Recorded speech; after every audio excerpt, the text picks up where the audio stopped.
Double check. We did not win the lottery, everyone. Yeah. I thought I But did we're for a very second. sad. So I was like, oh, see you later, stream.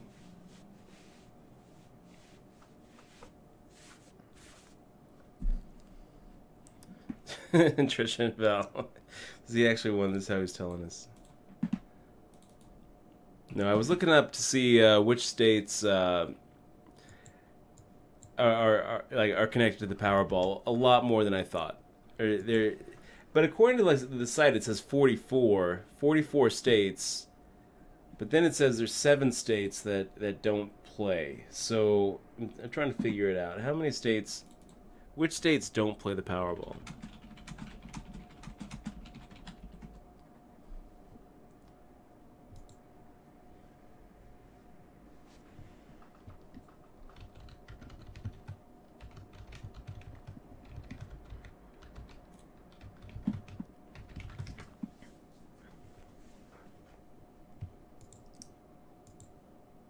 I was gonna look. Oh, that's what I was gonna look up. Blue.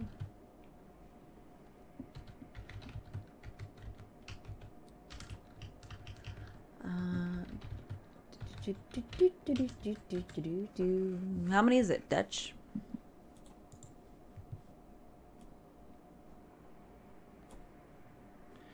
Okay, let's make the raise here to 700. Mississippi, Alabama, Alaska, Hawaii, Nevada, and Utah. Those are the ones that don't play. It's so weird that you can't play in Nevada. Not really. We have a whole bunch of gambling here, though. It's like, but it's like it's so weird that you can't gamble in other states. So I mean, it's like off. It's some weird opposite thing. Some weird opposite thing. Yeah, he's going to win the tournament 4 minutes. So Hunter 702 now just firing all in.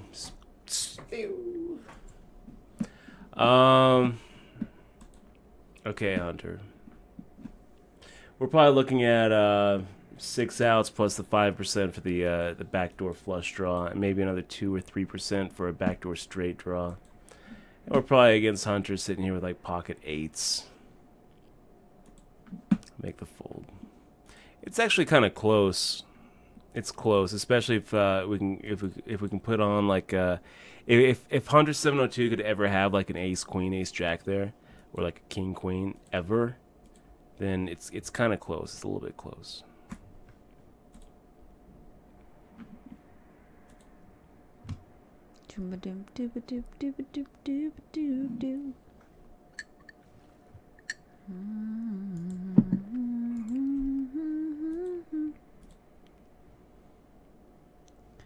Oh my gosh. What lottery was this? Mega Ball? Mega Balls? Powerball? Powerball? Powerballies? Oh, no data received. No winning numbers, guys, received. Just killed the internet. Killed it. Pew, pew. Let's see.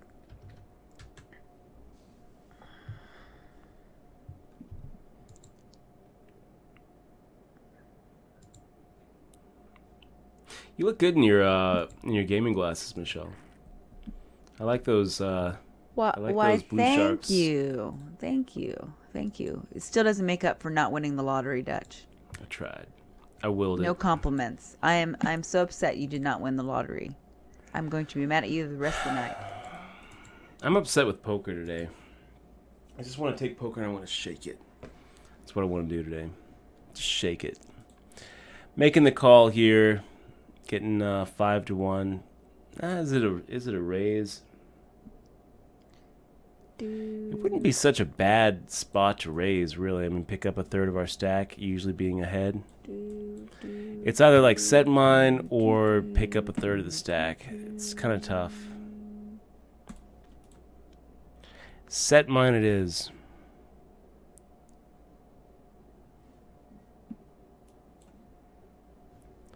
And Ace Johnson 81. That's and I mean, besides logistically, it's an issue buying one of every combination.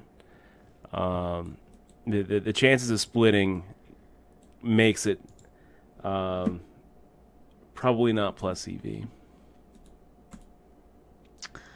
And is there an app that that's you exactly use? it. Trisha and Val wants to know if there's an app you use to search for live games. Isn't there? It's Bravo Poker? Isn't there an app for live tournament games? Here in Vegas? Yeah, for Vegas there is. Yeah, there's Bravo Poker and there's also Poker Atlas. Ah, Poker Atlas. Those are the two. Bravo Poker is probably the more common one.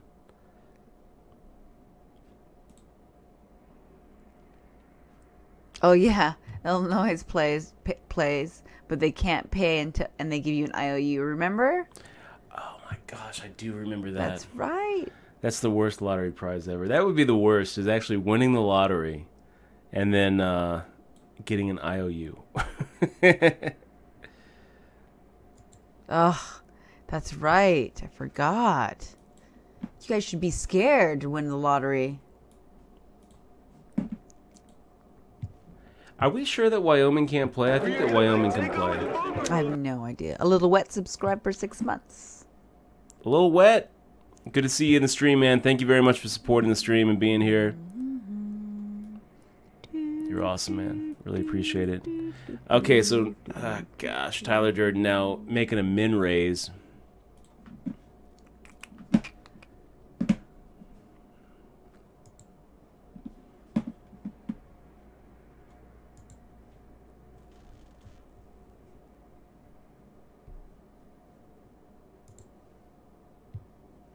I guess it's going to be a call and shove.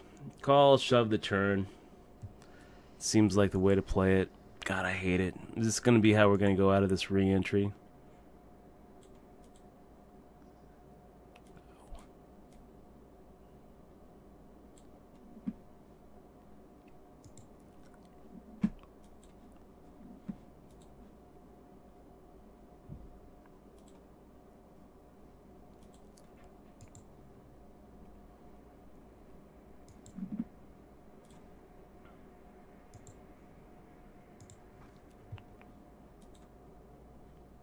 So the idea there, it's kind of like a little bit of a stop and go type play. I mean, usually a stop and go is when you make the call on the flop with the idea of pushing.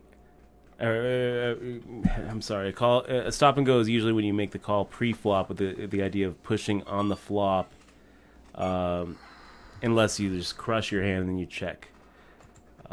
So it was kind of the same idea there, where I don't think that we're getting a fold if we shove right there on the flop. But I think that a lot of times he's making that kind of min raise with a hand like a flush draw or some sort of combo draw, where maybe we can get him off of it on the turn if we shove then. I don't really know. It worked, so I'm not gonna think about it too much.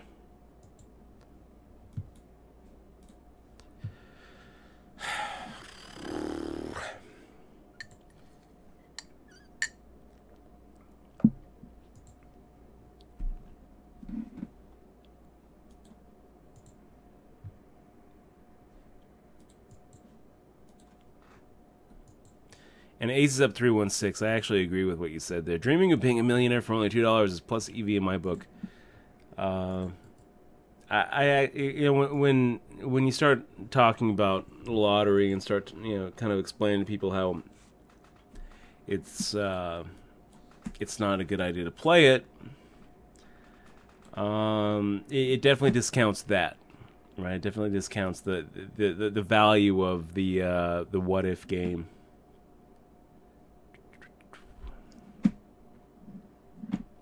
Grateful Mouse. Yes, Dutch won the lottery when he found Michelle. It's actually kind of a very, very expensive lottery win. Grateful Mouse. Oh man. You should look at this, Dutch. This will make you feel happy. Okay, I do. I feel happy enough. But you should look at this. Let's take a look. You should look at that. It's really cute. Oh, it's so cute. I love it. It's a couple of animals smelling flowers. What am I watching here? Animals smelling flowers. They're all smelling flowers. They have the sense of smell. Isn't that sweet? Oh, look at that bulldog. Or that little English bulldog. It's very cute. Okay, this cheers me up, Aww. actually. Look at how cute they are. They're smelling things. This actually does cheer me up, watching a whole bunch of just random animals smelling They flowers. smell. This does cheer me up. They're like human, but not really human. Oh, look at that squirrel. Aww. That squirrel's so cute. And that kitty. Aww. And oh, the orangutans. I like the raccoon one, probably the best. That's actually, that cheers me up. It does. Pictures, right? Yeah. I think my favorite one, that little golden retriever is really cute. Oh man, look, okay. I'm gonna show you guys, but yeah, I'll show everybody. See? This is what Michelle sent me to cheer me up. Animals like flowers. This is a bunch of animals smelling flowers. Aww, animals. Here we go. Starts with these guys.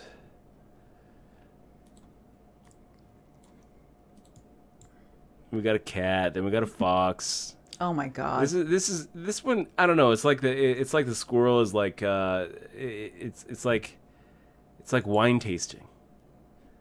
That's what that looks like. It's just getting into it just a little bit too much. Right? Like it's kind of creeping me out a little bit. It's kind of like, yeah. We got this guy. We got a rabbit. We got a raccoon. Got a little donkey. Did you die? People are asking if you're done. Did your scream die again? I don't think so. No, we're still up. Okay. We got the bulldog. We got a mouse, and we got that little lizard. The lizard is cute. No, we're back. We're back. I had to refresh. I might have to go, though, because I'm getting tired myself. Check it out, you guys. Third time today we've got these aces. They're never getting cracked again. Our 2016 it's resolution been 3 times. is you haven't. That's no right, aces cracked. It's not going to happen there. It's a New Year's resolution. Resolution of the aces. So we end up with the big blind and small blind with those aces. So that's 3 times in a row that we've had the aces not cracked tonight. That's pretty good. So it worked. Pretty good little run. It's a miracle.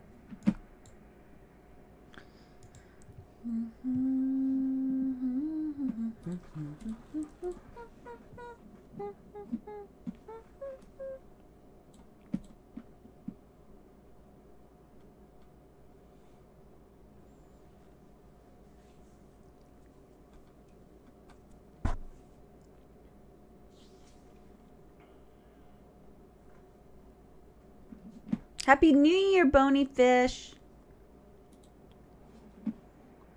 I think the rule is you can't say that after a week. There's no rules, Dutch. No, I'm pretty sure there is, because I was talking about Bob Hilo. That's what he said. There was they had something on like some conservative talk radio talking about the same thing. Because they were like saying, they were saying, when is the appropriate time to say, because they've said it so much, but if you're a barista, right, you've been hearing it every single day. I mean, you're hearing it from people all day long. Happy New Year, Happy New Year, Happy. Because that's, your job. You're in customer service. So, but the people were like, they were saying it because they were sick of people saying Happy New Year to them. Yeah. Yeah. I think you can say it anytime. Why not? I'm gonna say it every day now. Starting, what's today? I'm gonna say it every single day now. Just joking. I'm not gonna say it every day.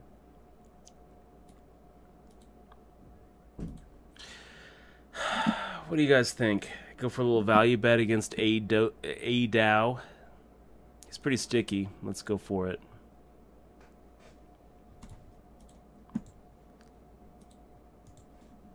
And we did get called. We got called by 10-9. So I'm watching the other one. Are you playing both of the $30 ones? Or, oh, never mind. You moved here. I lost you in your seat.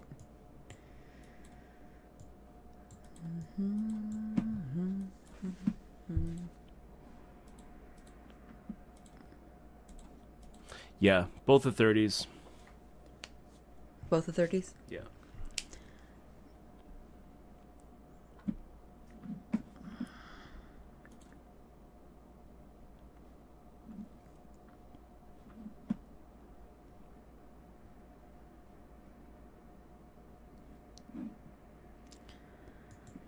I'm getting kind of tired.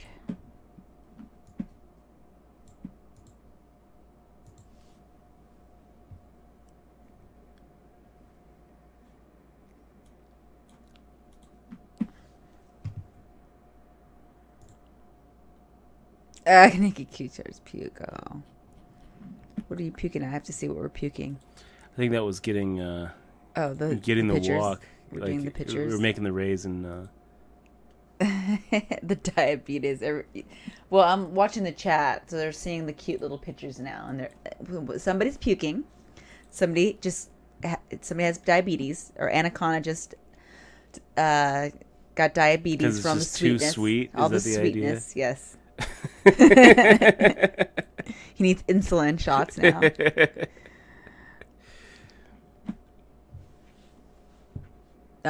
Grateful Mouse says they're all photoshopped. Are they photoshopped? Because do animals smell things and appreciate things, Dutch? Oh, sure. June does. I'm sure she does. We just drag her around. Come here, June. Now I feel really bad taking June out. Okay, I'll tell you what, every time I take June out, I really feel guilty now. And she passes another piece of dog poop, she gets right in there. No, she does not. I make sure she doesn't. She better not with you around. So I'm not so sure her that face, Yeah. Yeah, you laugh. Now I know. Now we know the truth, Dutch. Now we know the truth. I'm just not dogs smell differently than we do. They smell very well.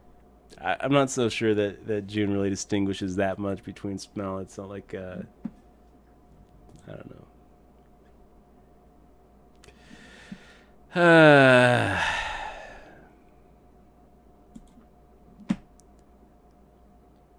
Got D-Nags Lover in the stream. Good to see you.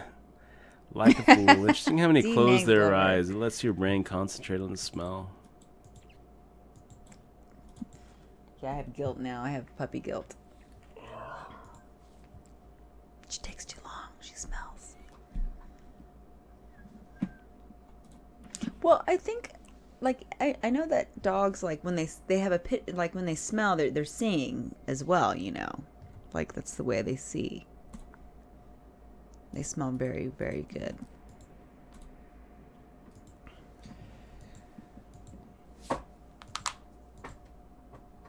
Gosh, it's feeling like an uphill battle tonight.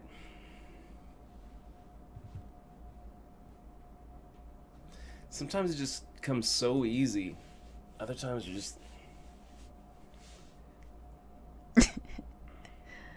I'm sorry, babe. I was laughing at chat. No, it's okay. Not at you. Not at you. I was laughing at chat. No idea what to do with this hand. A7 off chat makes me laugh. And we've got 11 bigs now. I think it's a shove, and I hate it, but it seems too good to just fold. And then a normal raise is wrong. Making it like 1100, putting in 20% of our stack to what? Do a little C-bet? I don't know. So Fish Sticks decides to go ahead and make the call on the button, which, God, with ace-9. Oh, it sucks. 7. Come on. Heart. God damn. That's not going to do it. That's pretty ugly. So that's going to be it for the re-entry. Nice call, I guess.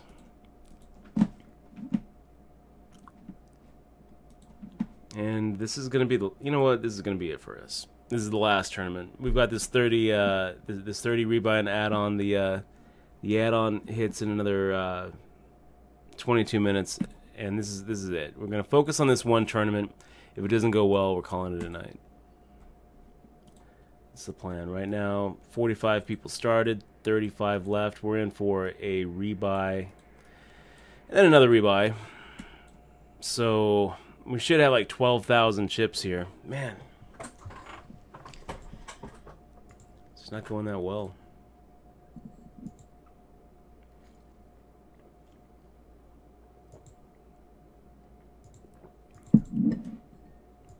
Are you still late regging on this one too, huh? Is it because it's a rebuy? What's that? Is it because it's a rebuy that's they're still late regging? How long is the rebuy for? We got another 20 minutes.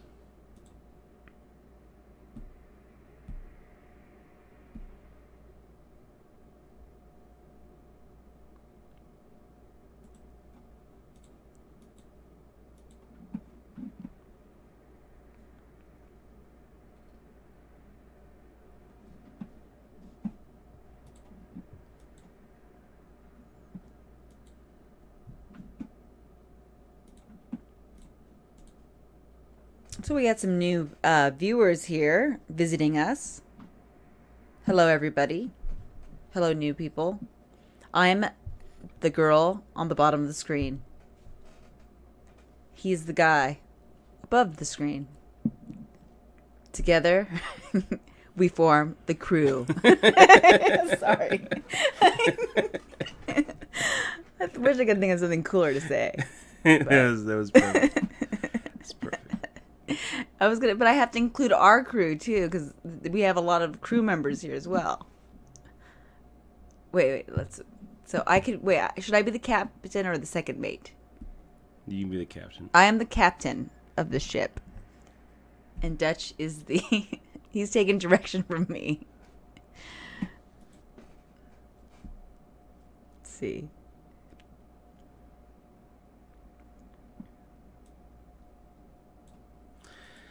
Okay, so we got Trez to win.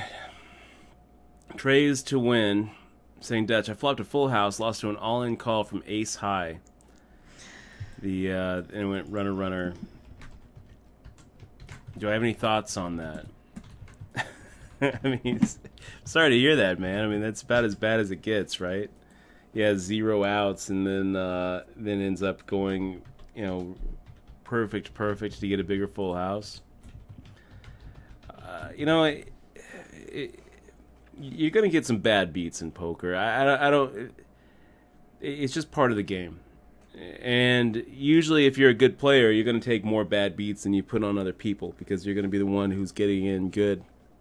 It's pretty rare to get a guy who is drawing pretty close to dead, which is what you did. Usually, you're gonna get a guy who's like 3.5 to 1 and he sucks out on you, or 4.5 to 1 and he sucks out on you, 2 to 1 and he sucks out on you. Ace queen versus kings. Those are the kind of bad beats that you kind of learn to live with. The ones where it goes, you've got Jack 10 on a Jack 10 board and the guy gets it all in with ace king. Those kind of beats are a lot tougher to take, I guess.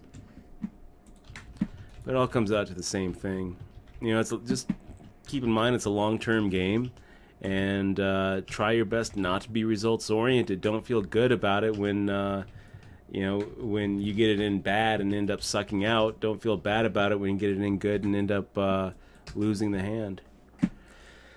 It's hard to do, like a big part of not being results oriented and just focusing on the long-term aspect of the game. A big part of avoiding the tilt that comes with getting a really bad beat is avoiding the over celebrations when you win. I mean, it's kind of the same thing, right? Trying to remove yourself and detach yourself from results is, ultimately the healthy way to approach the game. But easier said than done. I mean, I don't really know too many poker players who can just be so robotic about it that they don't feel it either way. I certainly do. When things are going bad, it feels bad to me. Like right now, I feel like things are going bad tonight. So we're 3 tournaments in, 2 of them are gone, and this is the last tournament we're playing. It feels bad to lose, but it shouldn't. It should be like one of those things where you're just trying to make the right move all the time. Take every hand by itself and try to make the right move and try to maximize your expectation. Not worry too much about the short-term swings. It takes a long time for actual results to approach expected value, and it's never gonna hit it. You just approach it. Anyway, sorry to hear that hand went the wrong way.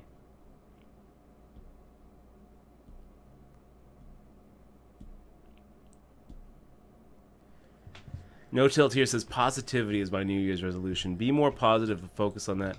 That's pretty good, man. That's a good New Year's resolution. I like it. Good luck with that. And Flowy Olb, I haven't seen that show. Sounds interesting.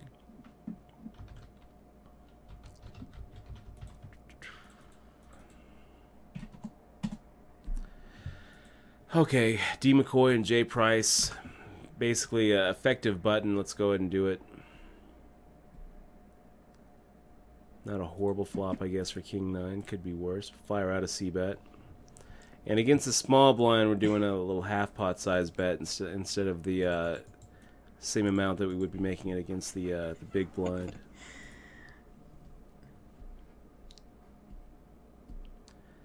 Two of diamonds and D. McCoy checking again. Okay, buddy. It's gonna do it.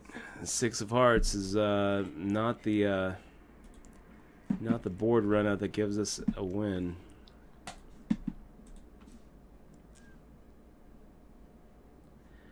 King EPC. I usually start thinking about the WSP when they release the schedule, and I know that they've released the dates, but I mean everyone knows when the dates are going to be. It'll start around May 27th, right? Go until about July 7th.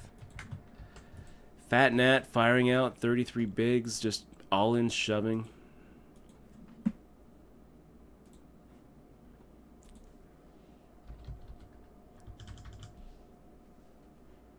That's pretty sad, like a fool. Yeah. Dogs are awesome.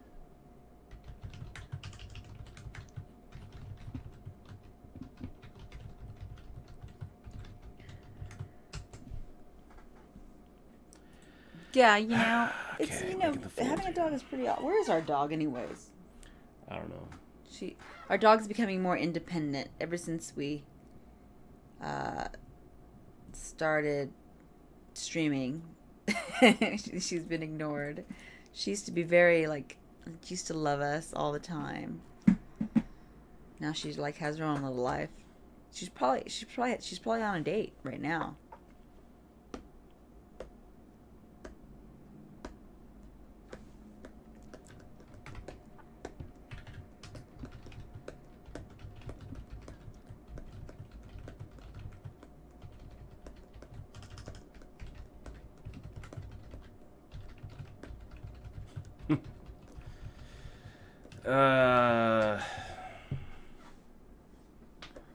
I don't want to spoil it, you say. I don't want to spoil it. It's not really an interesting story.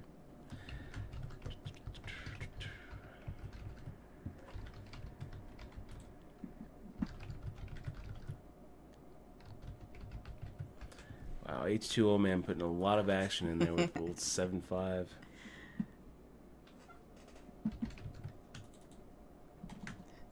I'm gonna have to rewind that. How did that happen, H2O man? How did you get 7-5 suited and decide to go ahead and put in 8,000 chips? So we open limps. J Price makes a raise. Wow. And he just fires out the pot size bet, just like he's doing right now.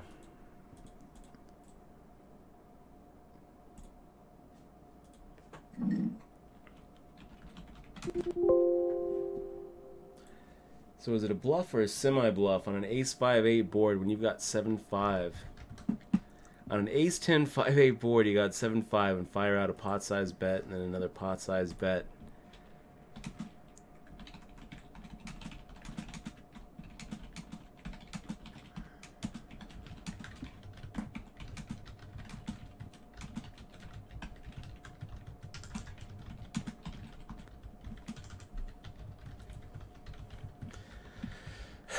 Nice restraint, D. McCoy, getting the double up from H2O man.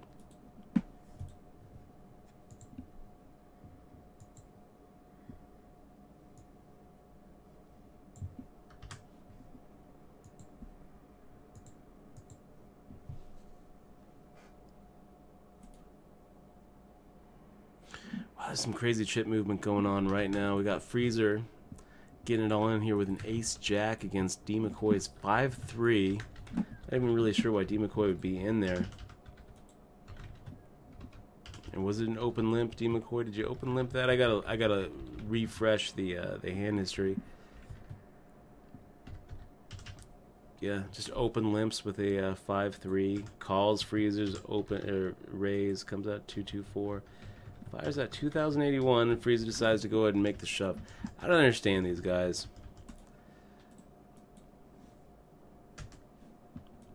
So king 8 suited on a 10-4-7 board, check folding.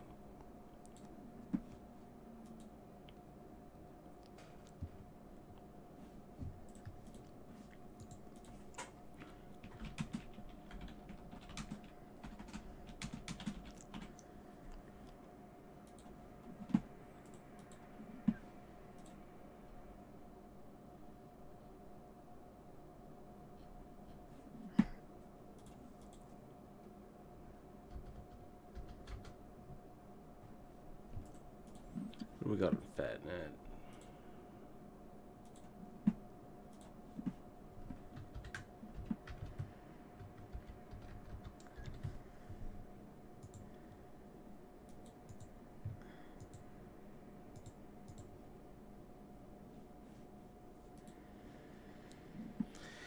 And if you're wondering, just in case, H2O man with the old Jack 4 suited there. Can't really fault anybody for raising pre-flop. But he didn't raise pre-flop. He open limped with the Jack 4 suited, which is just like, why? Why open limp with a Jack 4 suited on the cutoff? If you're going to play it, come in with a raise. For God's sake, he just open limped and then decided to donk off more chips on a on that kind of board. Just horrible. And here he comes in with a, what is this?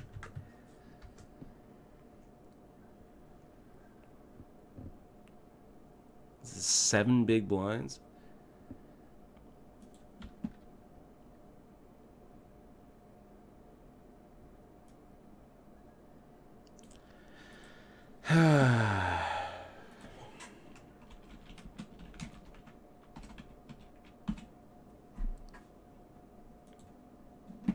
It's like, lock the doors, you guys. Lock the doors.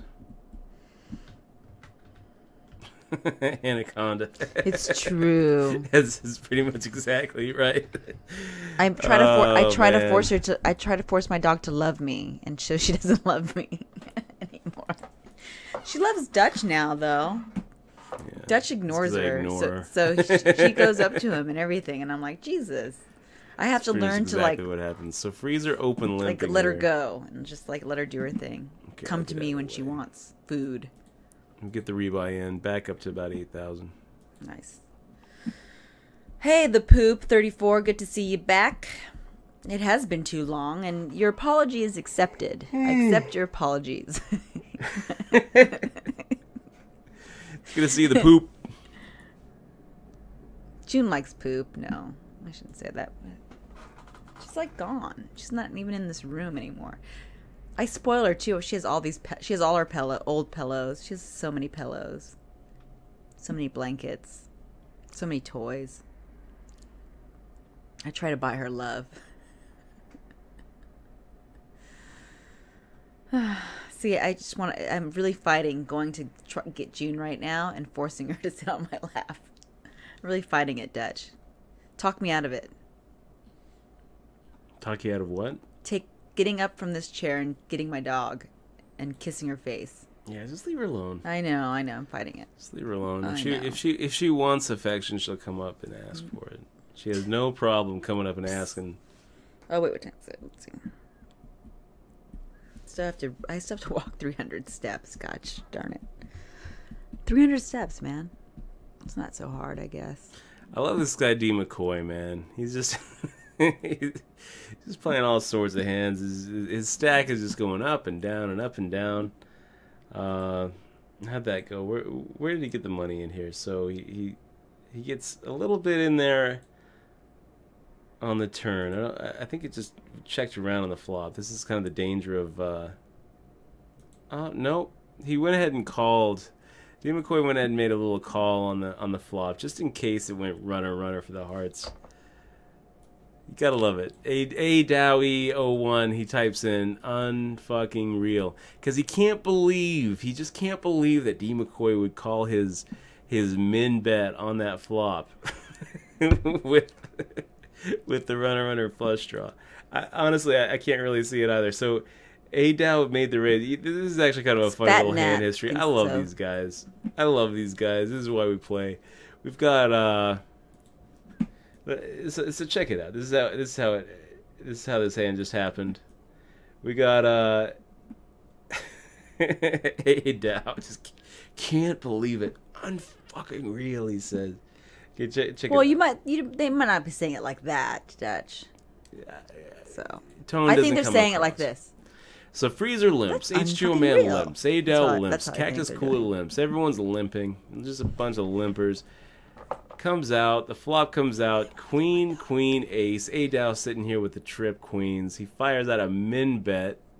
Gotta love it. He fires out a min bet. Then you got Freezer here deciding to go ahead and check raise, another min raise after D McCoy makes the call. Adow calls, and now D McCoy is like, well, if I'm in for a penny, in for a pound, decides to go ahead and make another call. Turn comes a 4 of hearts. He checks. Freezer checks, and now Adow fires out a half pot size bet. D McCoy making the call. The 3 of hearts comes on the river. D McCoy all in. And Adow sitting here with queens makes the call. Queen Jack.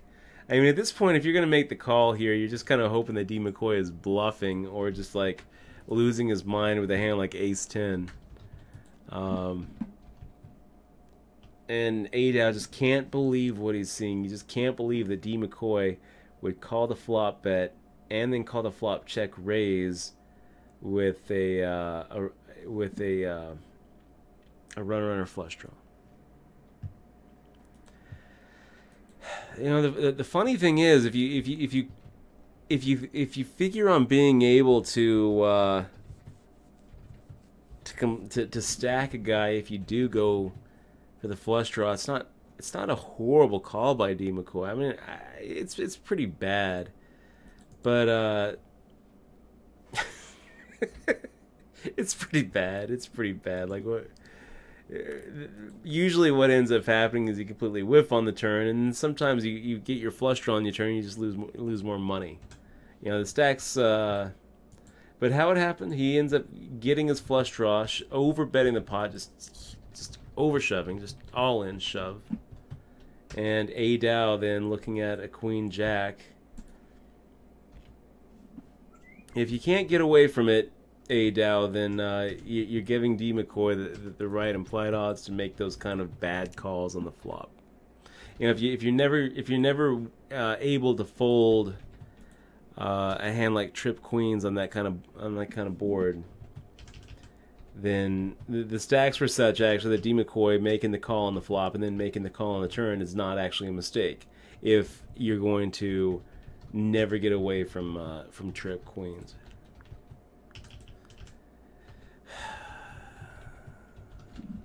So I mean, like, who played it worse? I can't really blame Adow for making the call, but at the same time, he's hoping there that D McCoy is bluffing with what? I mean, like, what could D McCoy have there? But it just doesn't make a lot of sense.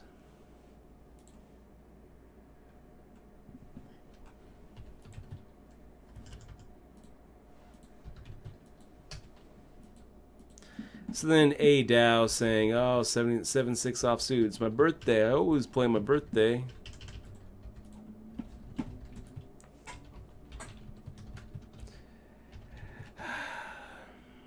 My birthday is aces.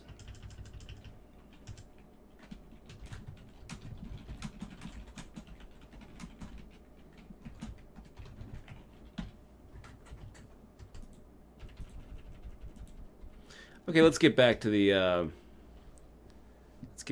action.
You haven't been saying much. I say a lot. We can't talk at the same time. That's the thing. We could talk at the same time, but then I would take all of the crew with me. Yeah. In my little adventures in my mind. So trying to get H2O man off of a hand pre-flop, I guess it's not going to work. Jack 4 suited he limps in with. I mean, he could have any two cards. I think I'm going to go ahead and fire out a C bet, see if I can't get through H2O man. Feels a little suicidal. A little bit. Now we're down to 45, 57. Ugh. Brutal. We're going to go ahead and get the add-on. Did you just get an add-on? Or we're just doing it now? We're not going to be able to get the rebuy, though, which sucks. Because... Oh... Okay.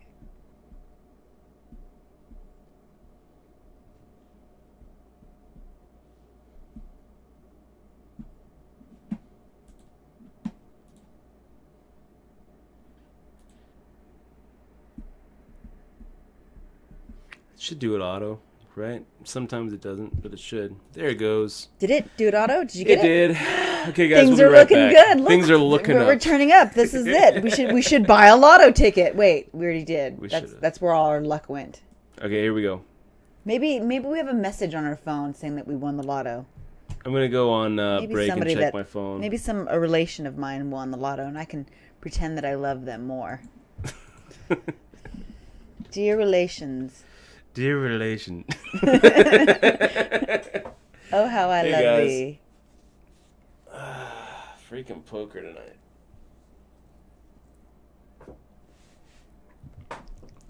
A win here would solve a lot of issues. It's what is it? 1600. Makes up for a lot of mistakes, a lot of beats. So let's get that up here. 1591 and growing.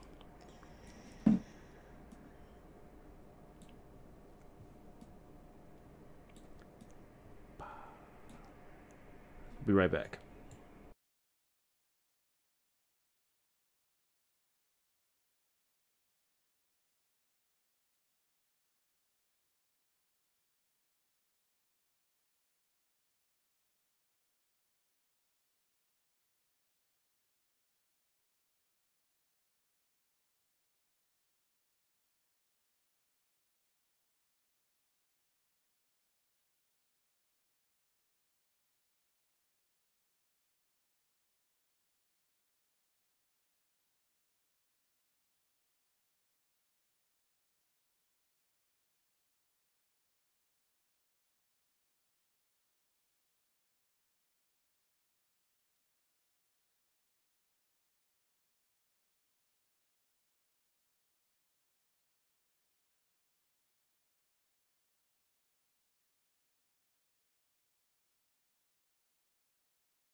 Okay, guys, we're back.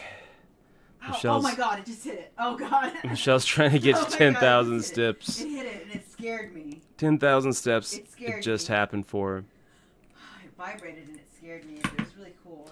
So we're back to It we're back to the real tournament now. my H2O God. man limping again. And nice. We actually have a legit hand. Wow. Fat Nat just spew shoving, Oh gosh. making the call. Good luck, Dutchie. Thank you. We're in pretty good shape. Fat Nat, I have a little note on it. He shoves pretty wide. That'll do. Queen. 25,000. Did you get it? Yeah, Good. we did. We're Good in good job. shape. So queens against sevens. Fat Nat just huge overshove, just spew. And it usually works. When it doesn't, you're completely crushed. 4.5 to 1. And right back into It's that 10,000, man. I'm telling you. it's a pretty bad shove, you guys. That was a bad shove by Fat Nat. I'll tell you, he would get me to fold some better. You know, like I probably wouldn't be calling with 8s or 9s or 10s. Jacks, I'm even thinking about maybe making the fold.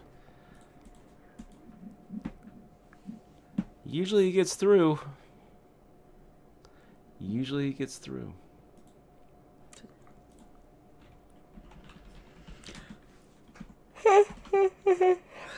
Excuse me. Sorry. That really scared me, though. I didn't expect it to be so fast.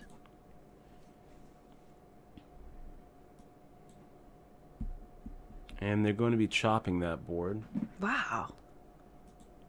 Fat Nat with a 3-2, ending up playing the board. And D. McCoy also playing the board.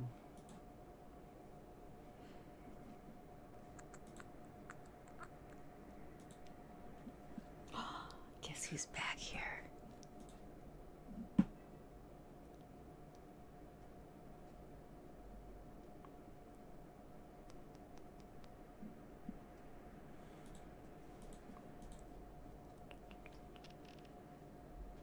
Hi, June. So you came to see me. Do you want to come and sit on my lap? No? Okay. All right.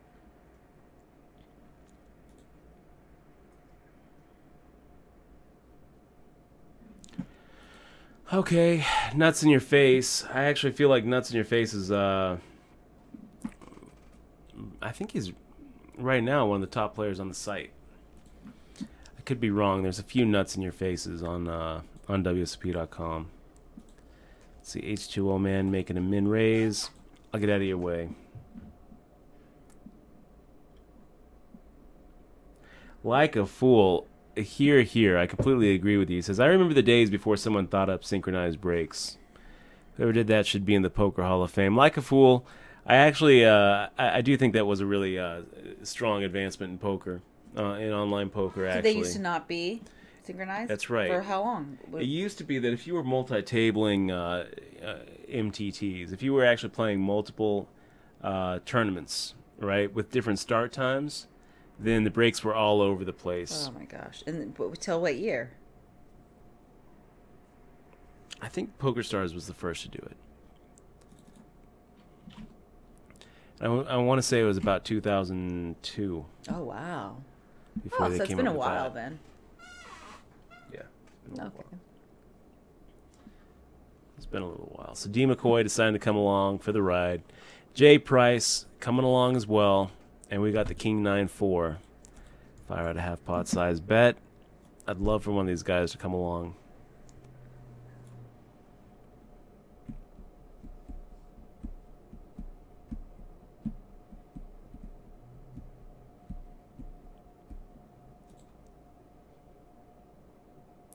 The only way I'm not really liking my hand is if I fire out a bet and D. McCoy calls, and I fire another bet and D. McCoy calls, and then I fire out another bet and he shoves. That's when I'm not liking the hand.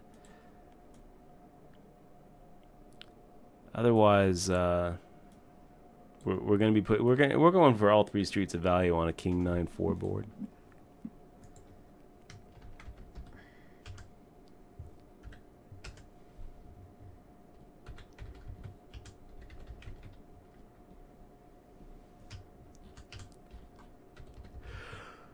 So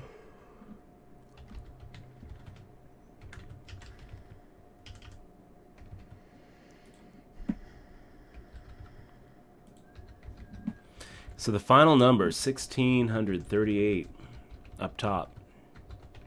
I like it. 10 places paid, 1,638 up top.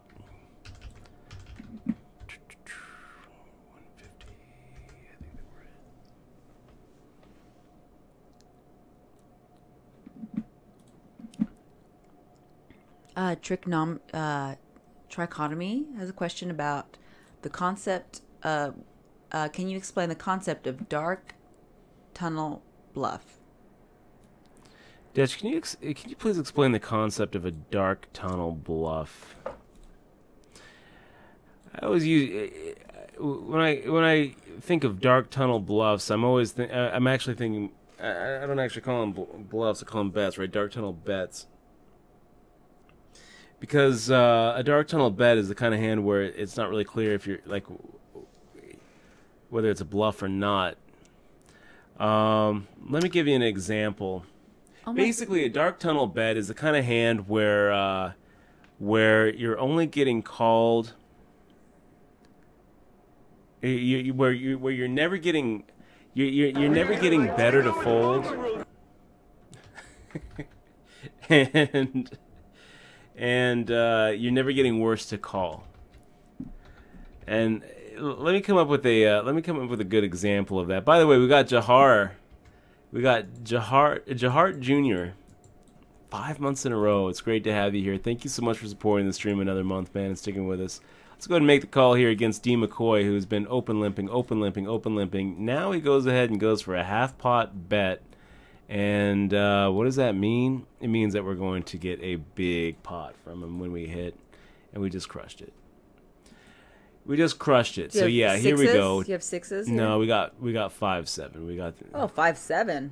Okay, yeah. That's really, so let's go for the 2.5x check raise here. 5-7, 3, 4, and if 5, D. McCoy 6, has 7. an overpair, I don't think that he's ever is a getting really away good from hand. it.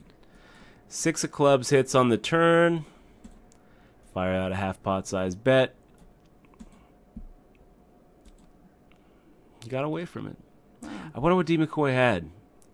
I just don't think that he's ever. I don't think he's ever folding an overpair there. So he probably was calling, drawing completely stone cold dead, like completely dead.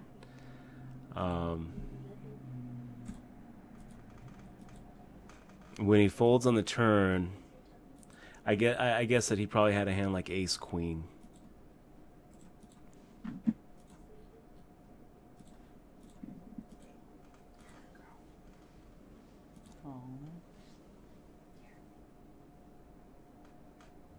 Let me think of an example, Ace Johnson, of a hand where you're never getting better to fold and you're never getting worse to call. Let me come up with an example.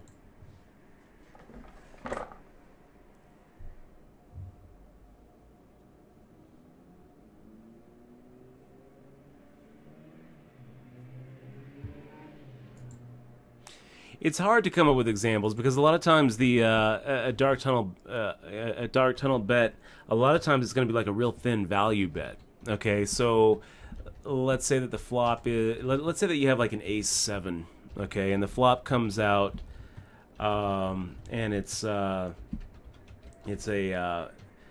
5-5-3, and then the board runs out and it comes an 8, and the river comes like a 2. So it's a 2-3-5-5-8 on the board, and you've got ace 7, and it's checked to you, and now you fire out a bet. Does this count? Does this count as a dark tunnel bet? It's not a bluff, right? Because like you're never gonna get better hands to fold. Like, it depends on how much you bet, I suppose. I mean, that is part of it. But let's say maybe you can get a better ace to fold. You know, maybe you're putting your guy on like an ace 10, ace jack, and you're thinking that if you bet, you're going to be able to get him to fold. Possibly.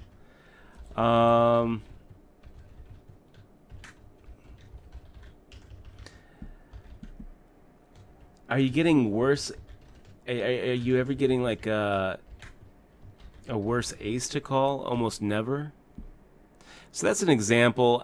And let's say that it comes out, that's the board, right? 8, 5, 5, 3, 2, and you've got ace-7 in your hand, and it went check, check, check, check, check, and now on the river, you decide to go ahead and try to bet. But like the story that you're telling isn't really going to, isn't going to be convincing. You're not going to be able to get a bigger ace to fold. So the only hands you're getting to fold, actually, you're beating anyway. That's the idea behind the dark tunnel bet, right? That's the idea is you're never getting value from worse, and you're never getting better to fold. And if that's the case, then like why would you ever make the bet? Usually, when we talk about dark tunnel bets, we're talking about it in terms of that's a bad bet. But every once in a while, I'll see somebody make a bet that seems to me like, oh well, why would you ever make that bet? You're never getting called with worse, and then they do get called with worse. I mean, sometimes I've seen, at pretty high levels of poker, a guy make a bet like that bet with the ace-7, and the guy hemming and hawing and finally making the call with like king-queen, and the guy turns over the ace-7 confident that he has the best hand. It's like, wow, how did you? That is awfully thin. A lot of times, a really, really thin value bet will look like a dark tunnel bet. But usually you're not going to be able to. Usually it's when I look at those kind of bets and say, wow, that was a good bet, not a bad dark tunnel bet. It's in those cases where he is value betting thinner than I would ever think possible to value bet. It's not in those situations where you're trying to get the better hand to fold. It's not the situations where you're trying to get ace jack to fold. Usually those kind of, when you're taking that line as a bluff, it's almost always a mistake. But when you're taking that, oh my gosh, look at this. We got Jay Longo 3 months in a row. Jay Longo, man, it's great to see you and great to have you be here. Jay Longo was one of the very first streams I ever saw on Twitch, and he's a very consistent streamer. Always a pleasure to see you, Jimmy. I hope that your 2016 is going really well. Gosh, I want to make the raise here. But now it's too late. I was thinking about dark tunnel bets, and I was thinking about Jay Longo. Guys, if you haven't checked out Jay Longo's stream, check it out. Stop what you're doing. Leave my stream. Go over to Jay Longo's stream and hit that follow button. Of course, if you're not following this stream, maybe do that first. Ace Queen of Clubs looks pretty good. Fire out 700 against H2O, man. My favorite guy at the table.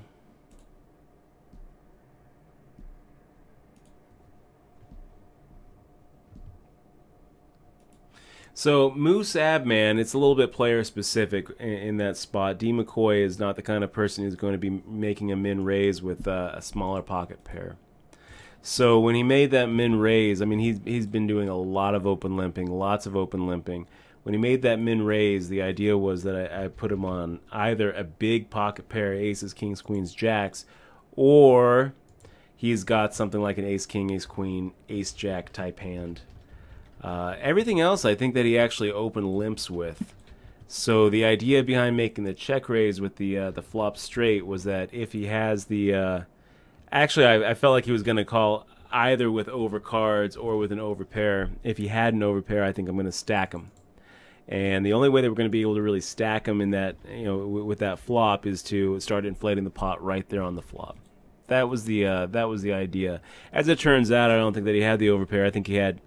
Specifically, if I'm going to put him on a specific single hand, it would be ace queen, and I think that he made the call on the flop, check raising. I think that he called actually our 2.5x check raise, drawing completely dead.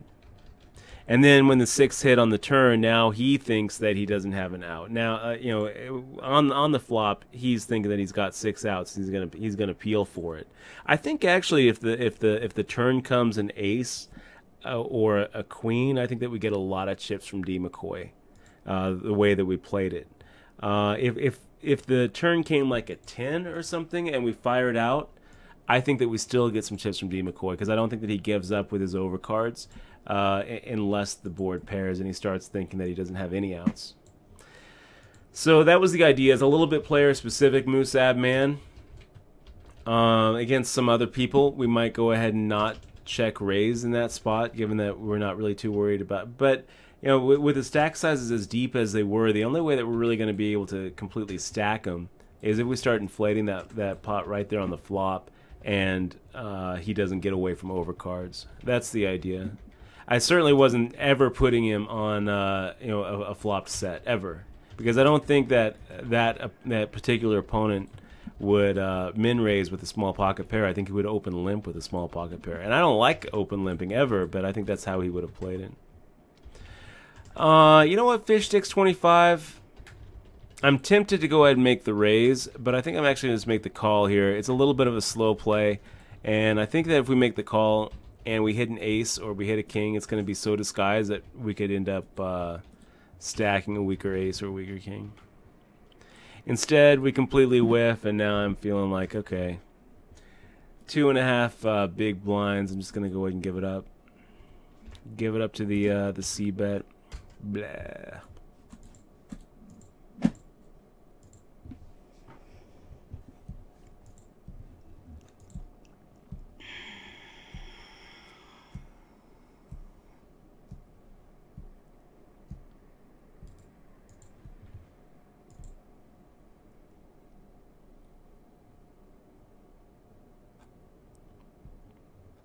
And Montreal Poker still talking about that flopped straight. Why lead the turn? Why check raise? Why lead the turn? Well, if you're going to check raise, you might as well go ahead and continue and hope that he has the overpair and not the overcards. Let me go ahead and load up that let me load it up. This is what we're talking about. This hand right here. If you're going to play it the way that we played it, check raising, hoping to inflate the pot enough to go ahead and play for stacks by the river. I mean, look how deep we are. You know, we're playing. If we look pre-flop, so it's 142.80 with an ante. So I mean, I'm 100 big blinds deep. D McCoy is like, you know what, 88. 87 big blinds deep. He makes a min raise, and I've got a little note on D McCoy. We've been watching him a lot. He does a lot of open limping. Every single time we've seen him with a smaller pocket pair, he's open limped with it. When he makes that kind of min raise, we're putting him on a very short range of ace king, ace queen, maybe ace jack, but I actually think that he open limps with ace jack too. Ace king, ace queen, and bigger pocket pairs, aces, kings, queens. We make the call in the big blind, hoping to flop some magic and hoping that he actually has one of the bigger pocket pairs rather than the overcards. We completely just smash it. 3, 4, 5, 6, 7. If he's got aces or kings or queens, he's drawing dead. If he's got overcards, he's probably drawing dead unless he has, like, you know, spades or like a random spade, and he can go runner. So we check to him and see what he does. Going for a check raise, hoping that he has the overpair. He fires out a full half pot size bet, which I think that he would do even with his ace queen. And we fire out a check raise, thinking that he's going to make this call. He makes this call, you know, both with the overpair and the overcards. But if he has the overpair, I think that we're going to be able to stack him by making the check raise. When we make the check raise, we're getting in 10% of our, you know, of his stack and our stack in right here on the flop, and then on the turn we're going to be able to, you know, fire out a little half pot size bet of 3,500 to get that pot up to, you know, 14,000. So then on the end, 14,000 in the middle, and he's got like 18,000 up top. If it comes out like a 9 of hearts, let's say, then we can fire out a full, you know, just put them all in, and he's gonna be making the call with aces or kings or queens, and we're gonna be able to stack him and get, you know, way more action than if we go back to the flop. I mean, look what happens. This is how this happens if we just slow play this. If we check call, then there's going to be 4,000 in the middle. The turn comes a 6 of clubs, and now what do? Now we lead out? No. We'd probably just check. There's 4,000 in the middle. D McCoy checks back, and now on the river, we fire out a value bet and maybe get another 2,000. So the idea is to have one of the takeaways from this kind of hand is to have a plan for future streets, and the plan should, when you flop really hard, should be to try to extract as much value from your opponent as you can. You put them on a type of hand and play accordingly. And if in this situation, I think that if D. McCoy had the overpair, then we would have actually been able to stack him. As it is, I think he had overcards, and the 6 was a really bad card for us because it slows him down. The 6 of clubs now actually is a bad card for us, not because it makes it so that there's a possible full house out there. That's not why. And it's not because we're worried about him having a flush draw or not. Give him the flush draw. Give him the 9-outer. What I am actually, worried about is now that 6 of clubs makes it very unlikely that we're going to get much more action with a hand like ace queen. Because I think that if D. McCoy had ace queen and that 6 of clubs is a 2, I think that he pays us off. If that 6 of clubs is like a 10 of clubs, I think he pays us off another street.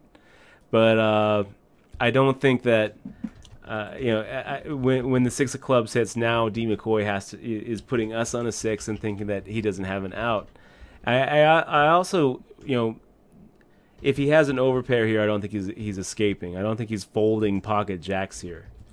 So anyway, we don't really need to talk about that hand anymore. Let's look at this hand. We've got turn the nuts making a raise. I decided to go ahead and make a call with 9-10 suited, hoping to see a cheap flop in position from what would hopefully be kind of a strong hand. And instead, Fish Sticks decides to go ahead and raise. This is going to put us in an a little bit of an awkward spot. But if turn the nuts makes the call, I think that we're probably priced in here to also make the call.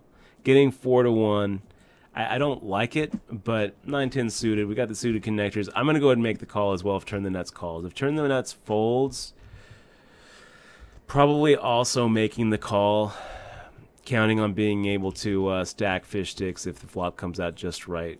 Okay, so hold your breath, guys. Let's see what we can stumble into here. Not what we're looking for. It's going to be a check fold.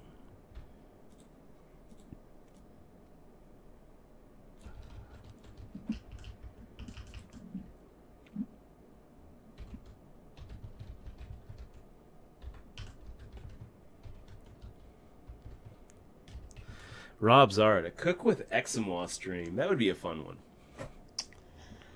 That would be a fun one. Yes, it would, but you'd see me licking all the spoons and putting it back into the batter. And you'd be like, gross. I don't know what to do. Turn the nuts made the raise. Under the gun, Fish Sticks made the 3-bet on the button.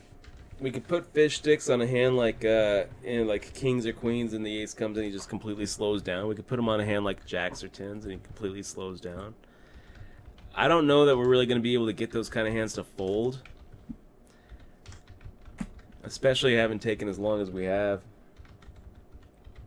Pretty good run out for us.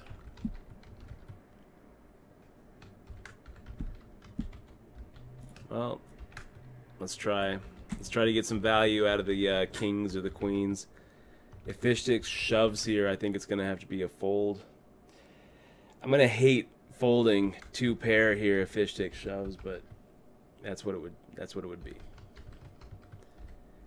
But most of the time we're going to be well ahead, and Fish Sticks maybe calls with like kings or queens or jacks. And if he folds, maybe we get turn the nuts to call with like ace jack.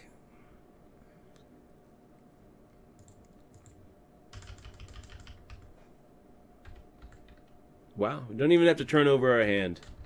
So that worked out okay.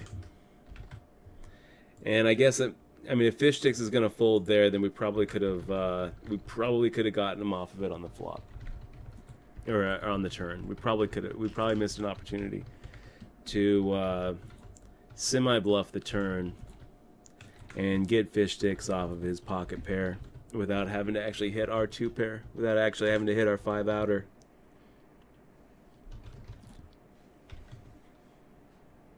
And I'm in your pocket. No, I don't play Clash of Clans. Eczema installed it once and tried it.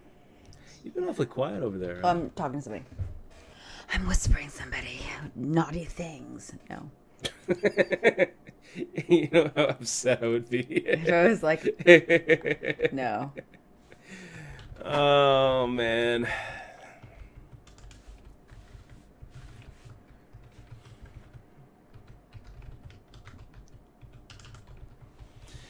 So we have Poker Cat to our left. Good to see you, Poker Cat. Hope that you're doing well this year. And one of our favorite players on WSOP. Strong player.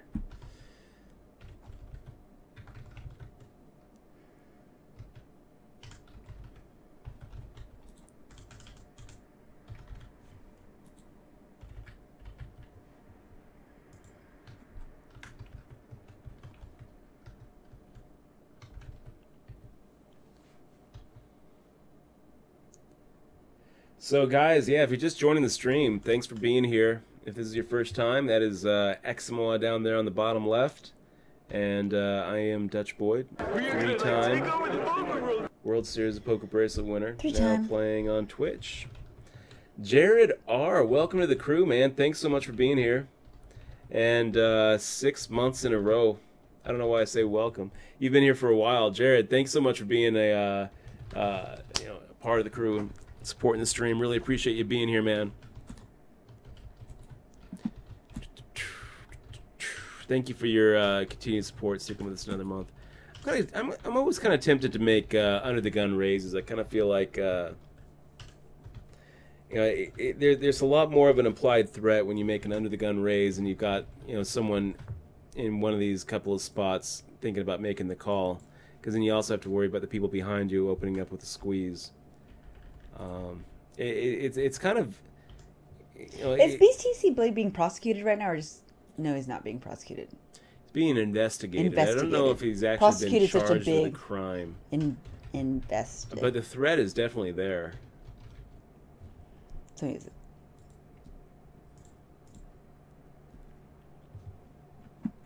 The threat is definitely there. Yeah, and guys, if you've if it's your first time on the stream and you haven't been on before, make sure to click on that follow button. It's right underneath Exmoa. It's right underneath the girl on the left. That's me. Hello, everybody. Sorry, I apologize for not talking. I'm talking to somebody. Talking about HUDs, huh? Well, yeah, I was whispering somebody. Well, because somebody said something in chat, and I just kind of muted them, and I explained why I muted them. I muted them because of the language, but you have to understand that there's a 4-minute delay, and if you're talking about something within the hand that's occurring right now, you're actually seeing it 4 minutes. Yeah, there's a delay, and so if you're saying something about the hand, I can't correlate that, and I think you might be saying something derogatory towards the streamer or somebody in chat, so I might silence you because of that. But or maybe understand. Someone at the bottom left of the stream, or about me, yes, and that too. Yes. Yes, that is. So I'm not doing it to personally attack anybody, but if I feel like you're personally attacking anybody, I might silence you. Hey, so Ray Rob says, guys, is using poker software illegal? Depends on where you're at. Yeah. Depends on where you're at. In Vegas, it probably is. So turn the nuts, making the raise, getting a little 3-to-1 odds on the call. Yeah, let's go ahead and see a flop here. We will put up a defense. King 6 of diamonds is good enough to see a flop. Not really good enough to see a turn on that kind of board. Just done with it. Check fold. Nice hand, sir. There you go.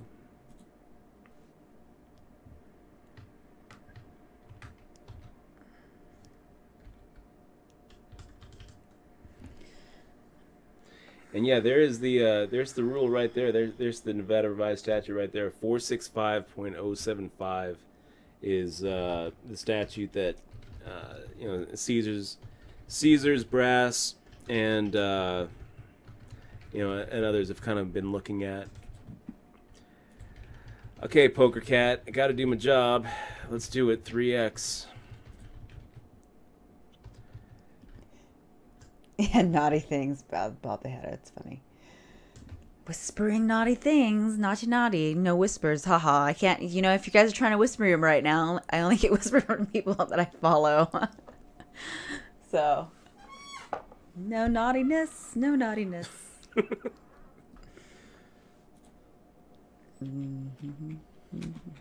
Are you whispering me, Dutch? No. Oh gosh, don't whisper me dirty things.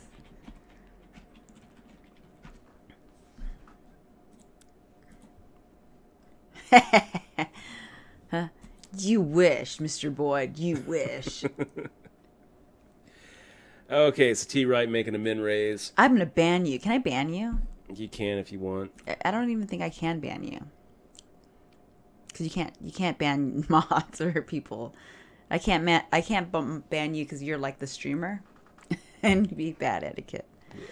Would Dutch Boyd nominate Dutch Boyd for the Poker Hall of Fame? Not yet. Or Boyd Dutch? I can't. Not yet. Would Dutch Boogeyman, Boyd? But hopefully by the time nominate I'm eligible, add another couple of Boyd bracelets, Dutch. and I think that why not?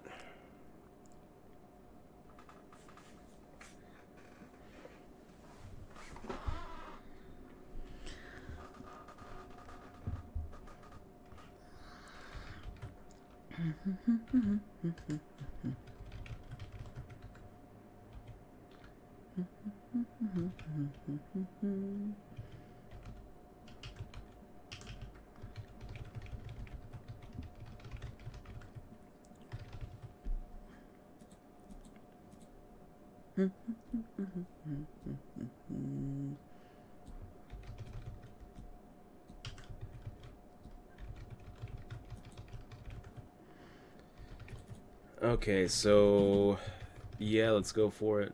Little 1100 raise here. Fish sticks and cactus cooler. Poker cat, you gonna make a call or do a little 3-bet on the button? We're both pretty deep here. 70 big blinds deep. Fish sticks. How about you, buddy? Put up a little defense. He does. Cactus cooler should probably make the call with any two now that he's got fish sticks coming along for the ride. Ace Jack 8. Pretty good flop to go ahead and c-bet, I suppose. I think it's going to be harder for fish sticks to make the call, given that he also has to worry about cactus cooler. So yeah, let's go ahead and represent it. 3-5 suited. We get through 1. We get through 2. There we are. 55-50.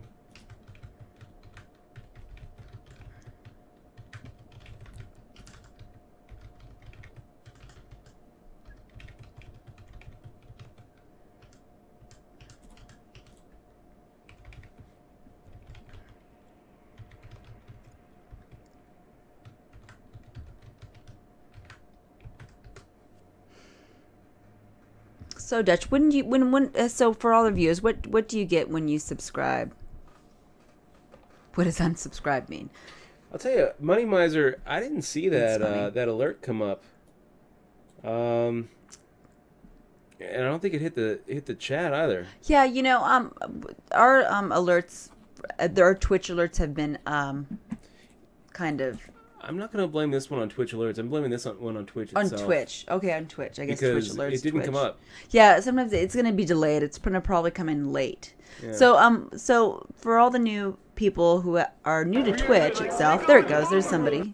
Hack a hand. Hack a hand. How you doing, man? Welcome to the stream. Okay, good. I'm glad that Welcome you to the subscribe. crew. I'm glad you subbed because then we can explain what you get. So This is perfect. So Dutch, tell them what you get. Timing. So for being a sub into our most awesome stream, you get to be part of the crew. So most the first importantly, thing is, I mean, the first thing is that you are supporting the content directly, right? I mean, without subscribers, we wouldn't be doing this, and we wouldn't keep it going. I mean, we'd probably still stream every once in a while, but we're shooting for 200 streams this year. There's no way that we could afford that time investment if you weren't supporting the stream. So you're directly supporting content creators and paying for content that you're watching, which really is above and beyond. But you also do get some other stuff. and I'm extra funny. For one thing, if you sub, for one thing, you get some emoticons. We've got some emoticons that you can use not only here but everywhere. You can see the new emotes, the fist bump being one of them. But we got 15 emoticons, I think. 1, 2, 3, 4, 5, 6, 7. Yeah, 15 emoticons. We got a Bitcoin one. We got an anonymous one. We got a Gator Blood one. Pirate Bay one. Some pretty good emoticons.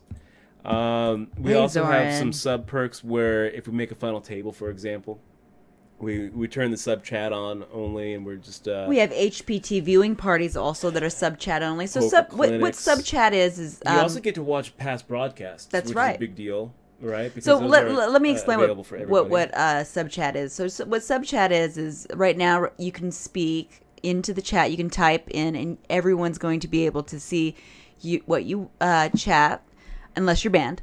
But if you're banned, you can still watch. So hello to all the banned folks. And when it's sub chat only, then only subs can talk to one another and ask questions while Dutch is at a final table or doing an HPT.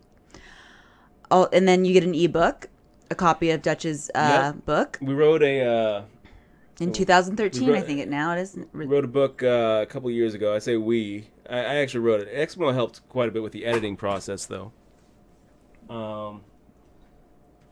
Poker Tilt is the name of the book. And it's not really a strategy book, mainly just a book about my life coming up in poker. His trials and tribulations. It has a lot of sad times. I don't want to undersell times. it, though. It got really good reviews. Yeah, and we were very surprised about the reviews. We were really, it's really hard to write a book, guys, because we didn't know what to expect. You kind of put all your thoughts out there into the wild, and we don't know how, and Dutch is a very good writer and intelligent, and he put... Thank you, baby. You're welcome. Stop. Yes, You're making me blush. What else do you get? And he puts his words out there really well. A couple of these guys. Yes, you get... If you subscribe, we'll send them out to you. Yeah, if you subscribe, we'll send you a form to fill out, and we'll mail them to you, and we'll ship them to Europe. We'll ship them all over, everywhere in the world. I think everywhere, anywhere, but not the moon or Mars. We will not ship to outer space. But not yet. Everywhere else. Not yet. And then I'm going to mail this out. I have to find my little thingy bob here. Okay, so yeah. doing it so again. Thank you for joining us in our adventure in the seas of poker. And Ray Rob's asking, how best do you improve your game?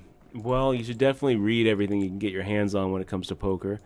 I mean, the fact that you're here hanging out on Twitch and checking out other streams and whatnot is a good start too. Okay, Poker Cat, making a raise here. I think I'm gonna have to actually re-raise. I think Ace Jack offsuit is kind of at the top of our range here, so let's go for 11,400 is where we're at, which is 3x.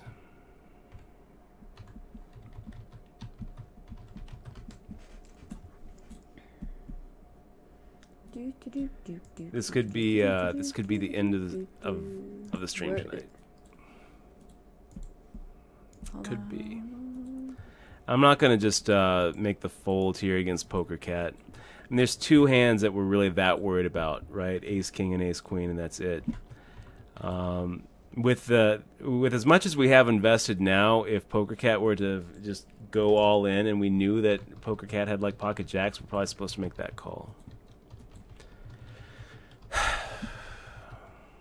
But I think that Poker Cat knows our game well enough to know that we're just so wide open on the in the small blind against her big blind that when she makes a 3-bet against our open, I feel like she's wider than most other players, and I also feel like her 3-bet in that situation against us in particular is wider than maybe it usually would be.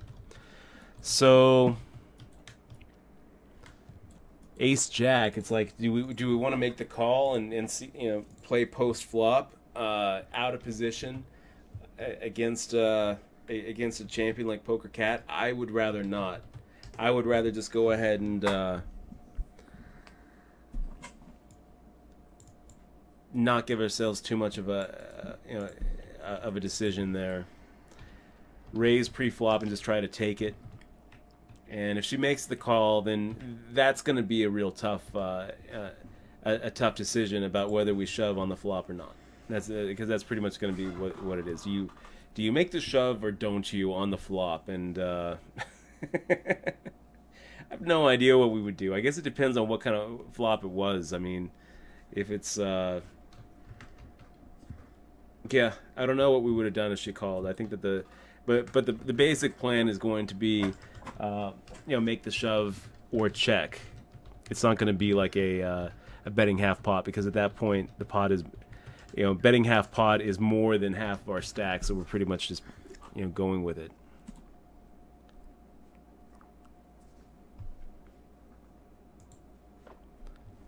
So we got Cactus Cooler, we got Fish Sticks, we I think it was just last orbit where we made a little move against Cactus Cooler. So let's go ahead and lay off right now.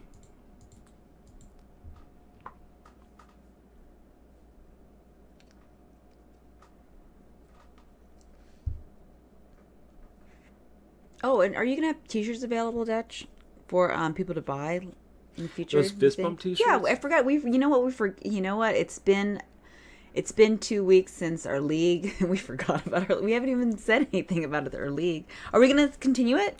Possibly. Possibly. So we had a league. So we got Ass Baller. Oh wait. Making a little 6x raise here, and I'm looking down at King Queen, thinking maybe this is good enough. We'll get out of his way. Yeah, so all the bounties are now out. Yay, the bounties are out. They're all either received or on their way. The big prizes have been sent out. The PlayStation 4 and the Kindles. Sent out? Yeah. Well, there's 2 more that I had to actually email directly, and I haven't actually gotten those out yet, but they'll go out by Monday. And then let me take a look. Vishai says he has not received his patches yet. It's a good FYI. Let me see if they were sent out here, Vishai.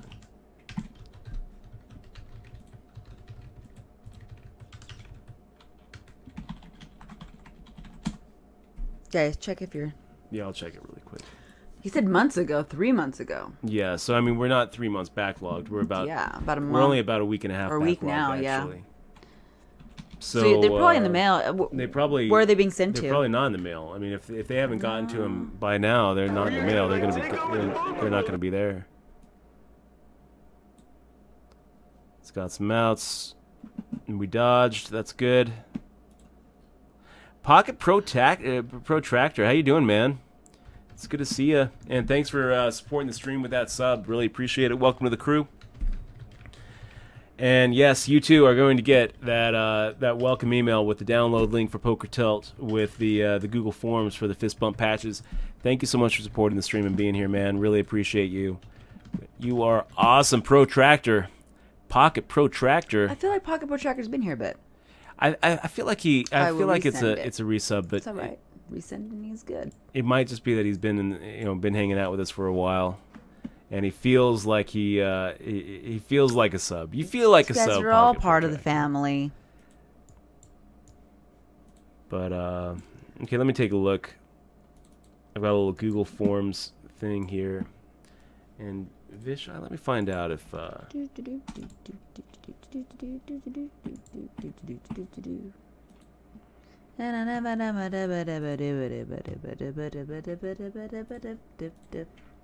Is that a Creative Commons, or is that a free one, or is that like copyrighted too, Dutch? Can I not whisper that one? Probably not, right? That play, the pirate. Vishai, I don't see on this Google Forms. Okay, so he probably didn't. I'll resend it to him. Yeah. I'll send it to him, and he can this fill it out. This was sent out, and you're actually not on the spreadsheet. So. Yeah, he said he didn't remember, and I was like, "We'll check." So he probably didn't sign it. He probably didn't fill it out. Yeah, probably maybe not. If he's not in the spreadsheet, he probably didn't fill it out. Yeah, but I'll resend if you subscribe to the stream, we don't automatically have your mailing address. Yeah. Otherwise we'd just send it without you having to fill out a form. But we have because people want their privacy and they don't want to give have their addresses out there. I wouldn't want everybody I subscribe. I wouldn't want Ming the Merciless having my mailing address. Yeah, right. Who knows what crazy things he would send? But no, just joking. So and let me see how far backlogged we are. I think we're only a week behind. The last person who Maybe got 2 it was weeks. Shaytak, 408 I don't know, Shaytak. maybe Porcupine not. still hasn't gotten his. So that means we are since New Year's Eve. So 10 days backlogged. Getting that out.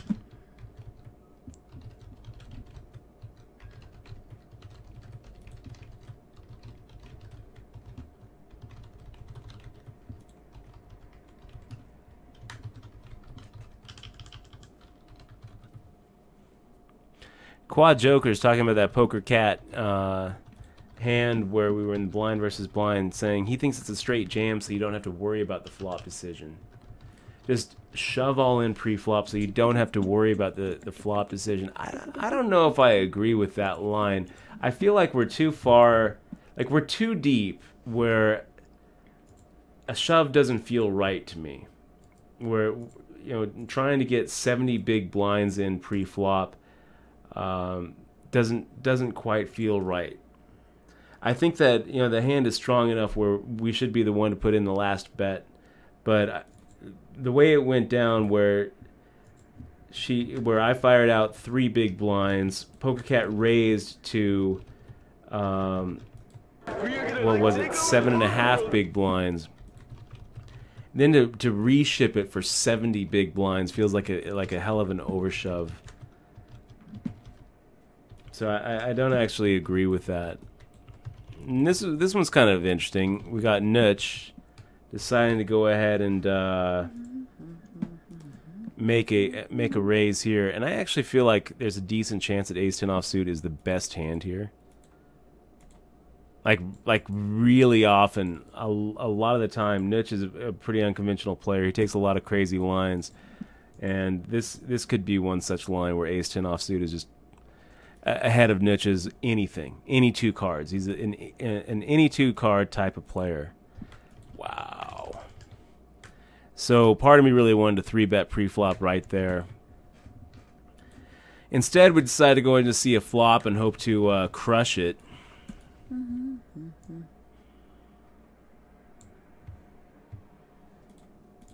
we did. You crushed the flops? Yeah, we did. Nutch now firing out. And let's go for the check raise.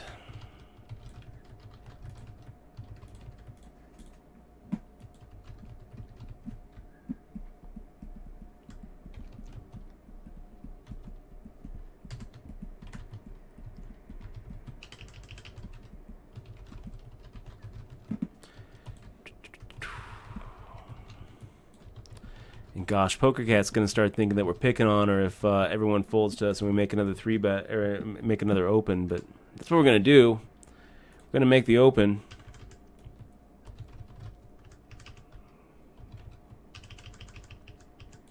It's too good to fold, and I'm not about to open limp against a player like Poker Cat.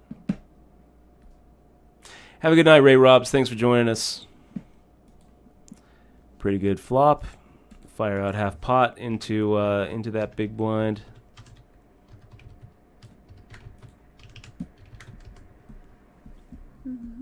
Nine deuce for the win. No, shirts have not been shipped. Shirts have not been shipped. The shirts haven't been shipped because we're getting in the mail to us first. So here's the process, 9 deuce for the win. First, I had to get everyone's email address from Amber Gaming, and I just got that. I got that list on Friday. Or maybe Thursday. And then I need to go through and get all the emails of the people who are getting shirts. And the Tournament Poker Edge subscriptions and the All-In Magazine subscriptions. I need to email them and get sizes and mailing addresses. And putting that list together now. So if you're owed a shirt, you might have already sent me your mailing address and your sizing info. Nutch, man, this guy is just so wide open. We're gonna go and make the fold. But you'll be getting an email either way. It doesn't matter in the next day or two. So that's about where we're at. And once I get all the sizing info and the mailing addresses from everybody, I'm having Run Good Tana over at Run Good Gear is going to be shipping me the box, and then I'm going to be fulfilling those prizes from my place here in Vegas. And then I think that the leftovers are going to go on sale on the Run Good site, and I have a little affiliate link. I'll pop up on the panel here in the next little while. And Pocket Protractor did get some patches already, so we got Zoran in the stream. Good to see you, Zo. It's been a while, man. I hope that you're doing well. All I see is money, because 1,700 plus 800. Go for a little 2,500. Isolate Doc Poker's open limp. Set ourselves up for a little post-flop C-bet. I mean, we're never getting through without a flop, but it doesn't really matter. The point is not to get through without a flop. The point is to isolate in position with what's probably the best hand. Doc Poker, what are you doing, man? Doc Poker just donk leading into us with a half-pot size bet on an 8-7-4 board. What do I put him on? I don't know. I don't really like the donk lead. It doesn't really matter what he's got. I don't like it. I'm actually kind of putting him now on like a Jack 10. I actually kind of feel like there's a decent chance our ace high is good. He could also have like a flush draw, in which case we're basically flipping. Or he could have like 5s or 6s. That's pretty much what I'm thinking. I don't know. Folding seems pretty nitty here. I guess that's what we're going to do. I don't really like the donk lead. I think a check raise is better. I think it accomplishes whatever he's trying to accomplish better. Gets another half pot size bet from me.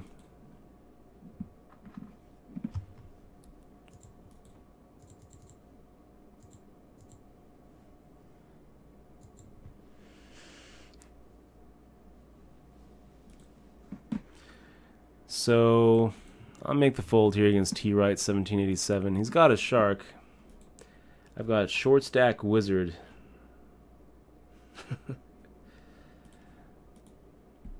Short stack wizard.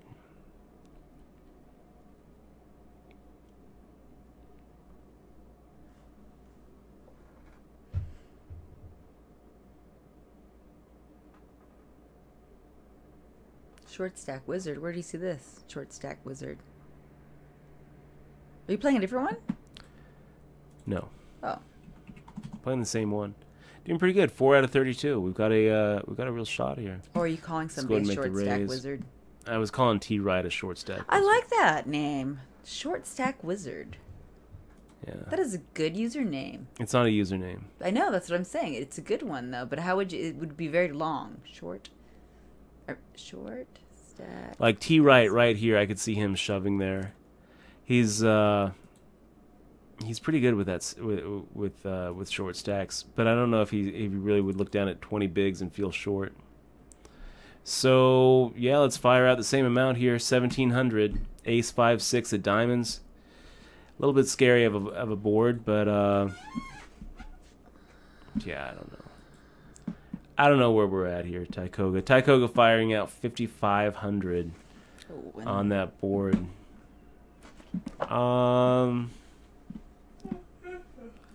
There's 4 cards that can beat us. Lots and lots of combinations. I'm not going to just auto give Tykoga credit though for a king of diamonds or a queen of diamonds. Firing out 6,000 now into 19,000.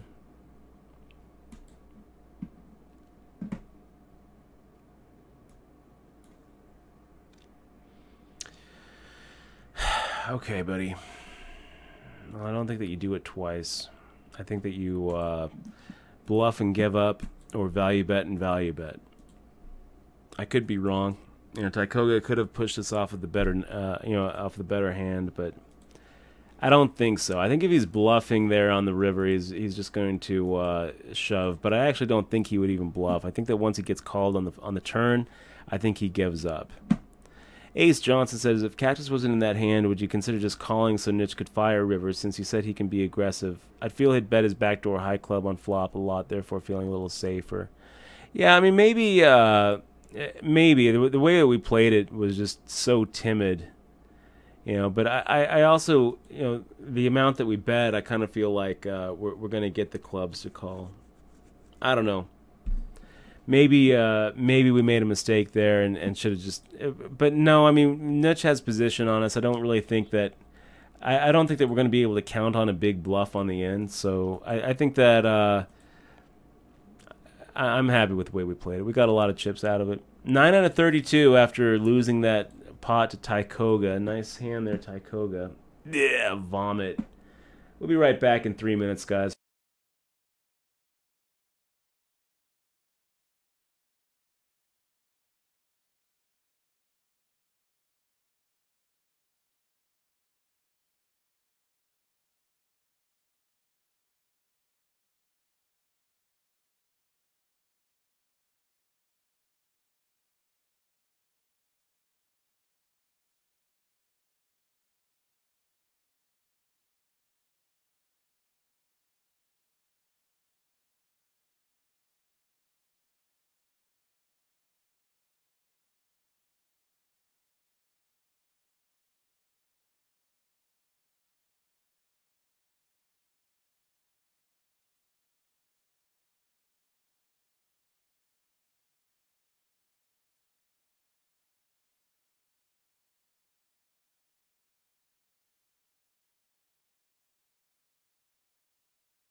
Okay, guys, we're back.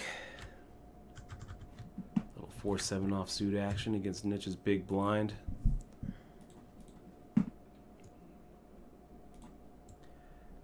I fold.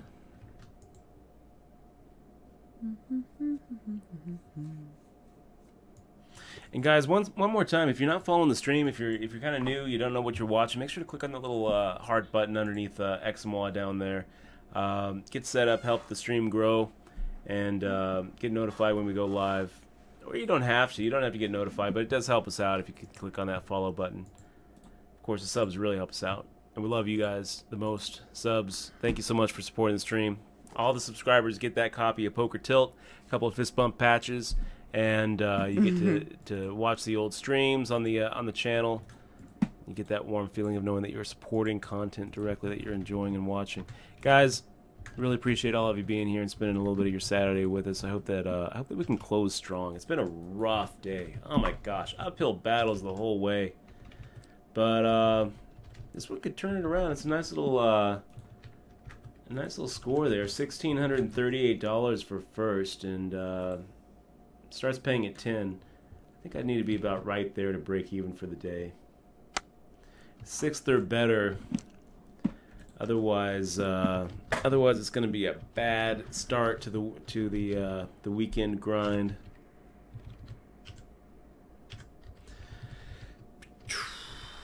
T right. What are you gonna do, buddy? Down to 20 bigs. Make some min raise. Okay, I can deal with that. Tycoga coming along for the ride, and I'm gonna go ahead and make the call as well.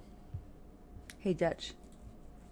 DMart 15 Xbox One says, whether you're right or wrong, you're right. And wants to know if we're moving to Canada yet. But what if you're wrong? I don't know if I'm wrong, but I'm right. So I'm right if I'm wrong. Not the worst flop for 6-7 of hearts. Could have designed better. It's going to suck us in a little bit for sure. Let's go ahead and make the check to T right. We'll see if he goes ahead and goes for a C bet. And hopefully we don't get blown off this hand. See what T right does.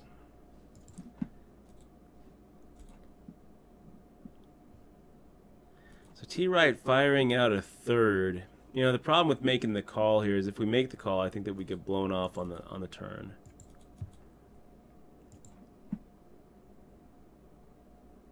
Doesn't matter. If we get blown off on the turn, it's okay. Let's just go ahead and make the call here. So the 8 of clubs hits, and now we have even more outs.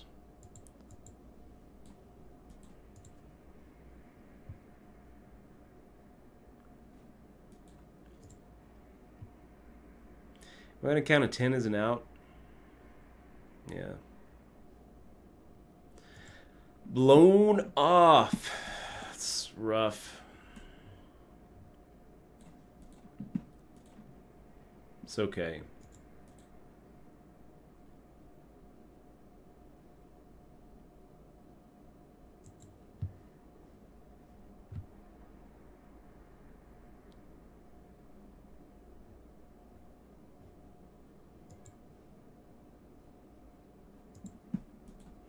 In Poker Cat, here's a walk.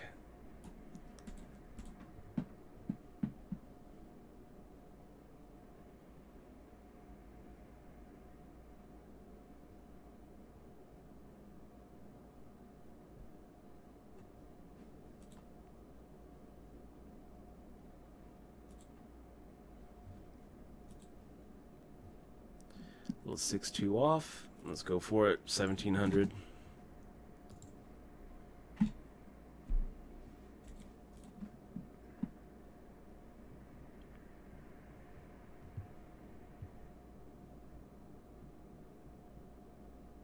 Yeah, I'll tell you, Ace Johnson 81 Tycoga, he's been kind of owning me tonight. But we haven't really played a lot together.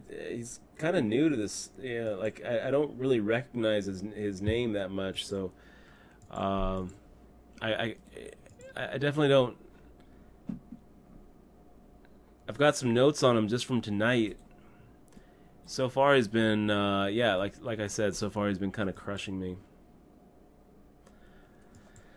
He's the one who had those 8s against my jacks and 2-outed it on the river. And then in that same hand, he had ace-10 against an ace-6. Not that same hand, but like in a different tournament while that hand was going on, I doubled him up on another table when he had ace-10 against my ace-6, and it came trip aces.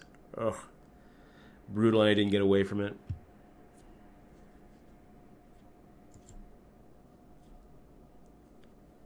So, Shiva's USA saying, Dutch, can we get a replay of the last hand?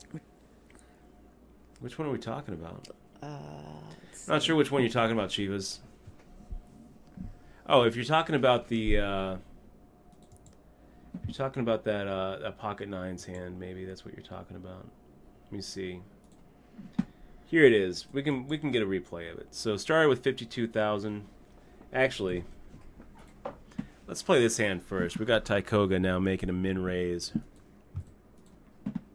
And you know what? Yeah, we're going to do this. Let's make the call here and open it up for T right or fish sticks or catches cooler to make a shove. There they go. There goes fish sticks. And what a perfect situation for us. Probably. Hopefully Tycoga doesn't have aces here under the gun. What do you have here? Kings. Oh, kings are nice. So we made the call, anticipating a squeeze play behind us. Now Tycoga is probably going to make the call, and we're going to be able to get more money in. We're probably gonna. Oh wow, he doesn't. Look at that. He just made the fold. Wow, that's crazy. Gosh, what a turn for fish sticks. I can't believe Tykoga folded that. Spidey senses just must have been going off. Tykoga folded for 9,000 after making it 2,000, a 9,000 shove. How did he know? I don't know. That was quite the fold. Raised 2x under the gun and then folded to an 11k shove from the button. After call from behind. And here we have Poker Cat eliminating Nutch, almost certainly. I don't really see Poker Cat. Wow, Pocket Tens versus Ace King. Wow. A little bit lighter than I would have expected Poker Cat to make the shove with, but it doesn't matter. There it is. Poker Cat pulling out 51,000. And Nutch is done.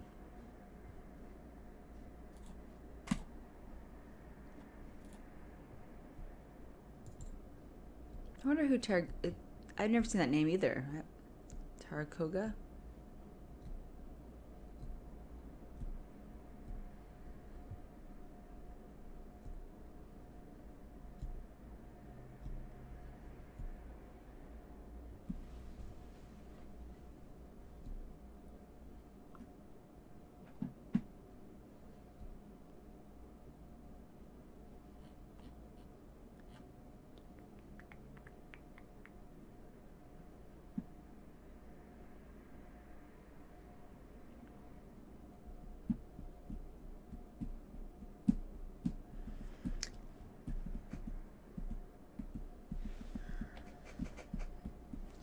Dutch, hello there. Get in the walk. Oh my gosh, I'm about to leave you on your own here in a minute. I'm kind of Are you done? getting tired. Oh, she said she's 18's here. Gabe, can't leave yet. Man. It has been a She while. said she 18. You sure she said that? She said she 18. It's good to see you. It's not this I gotta stream. tell you, that's a good name. That's something that I'm never gonna have to she's say in my 18. life, except when I'm saying hello to you, man. She said she's 18. Poker is life, Okay, der. Caster. Hello, welcome. What a beast, this guy. What a beast. So there was a big game that we didn't watch because we were streaming. There's some drama. We have to go and YouTube that. What is it? What are you talking about? Football game. A football game. Oh, which one? I don't know. Somebody's talking about the game. Something They were talking. crazy Anaconda happened was during a talking football about it game. earlier. I don't know if he caught it, but they were just talking about it, like something about anger and people being upset. There's going to be a riot. Nobody has a riot. Hi, Angel June. So sweet Take over a there look. looking at me. June doesn't understand why we're just talking onto the computer, onto ourselves. Do you think June is learning English as she's staring at us? No, let's see what T-Wright's doing right here. I mean, I gotta... Yeah, so pocket eights against king jack. That's a tough one, T-Wright. That's a tough one. You know, looking down at pocket eights and having Cactus Cooler go all in, and you're sitting here with, 18 bigs. It's not really a great spot to be in. But it also feels wrong to fold. I don't blame you for making the overshove. It's nice to get it in good. I mean, even though it is just a coin flip, Cactus Cooler calling heads, and that's what happens. What do we got? Pittsburgh advances thanks to Burfick's penalty. They're talking about the game. That must be what it is. Yeah. Oh, yeah. Buckets. Yeah, we should see what's happening. There's probably in the Twitter world, we can probably see what's going on. Football, I guess. Maybe Facebook would tell us. All I know is this, that I'm getting kind of sleepy. I think I'm going to bring this stream down by my tiredness, Dutch.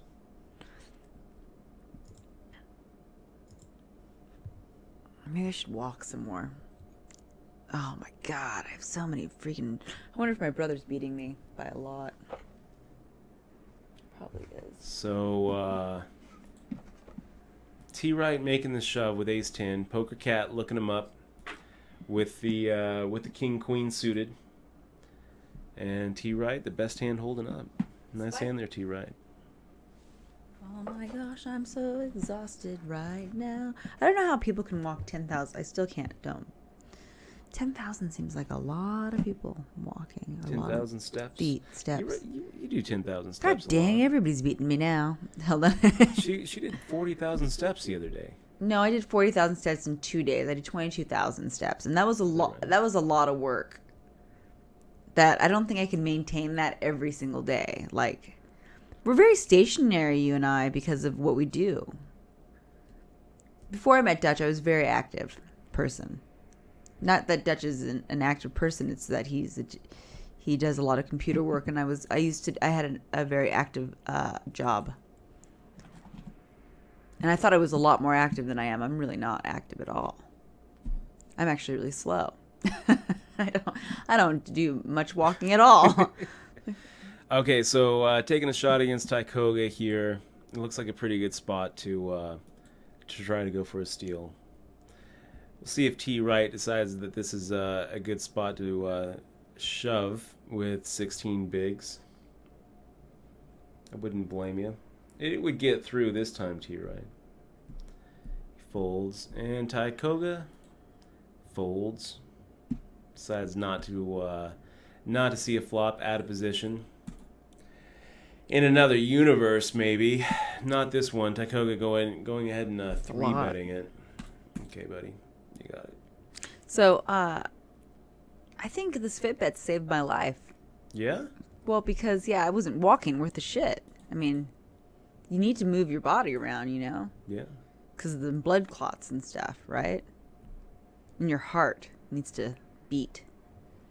No, Fitbits are really nice to see how active you are. And it has some cool things. It's my brother beating me. Yeah, I gotta admit, Shivas, I don't really think in terms of M. I'm a little pre-Harrington here when it comes to that kind of theory. I don't think in terms of M. I'm thinking in terms of big blinds.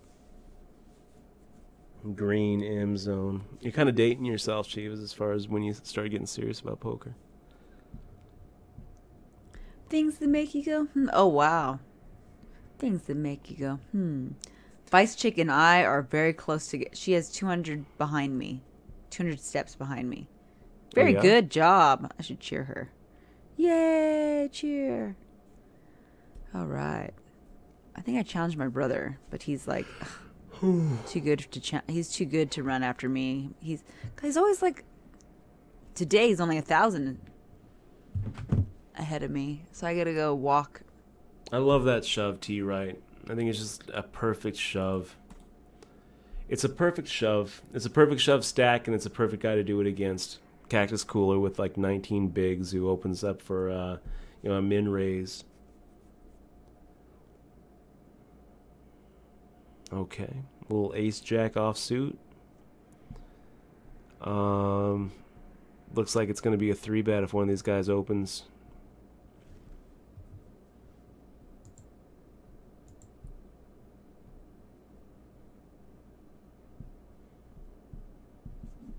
Instead, it's folded to us. Poker Cat, doing my thing.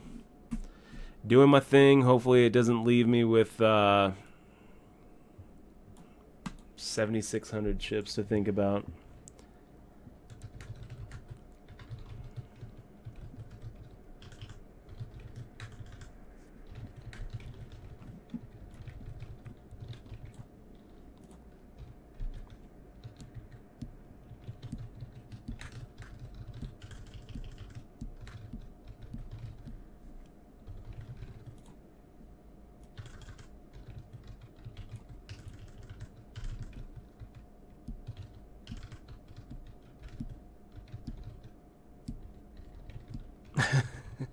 Angos saying, don't mean to be a buzzkill here, but do you have written permission from the NFL to rebroadcast an account of the game? Dun, That's dun, pretty dun, funny. dun, dun, Oh, here come the lawyers.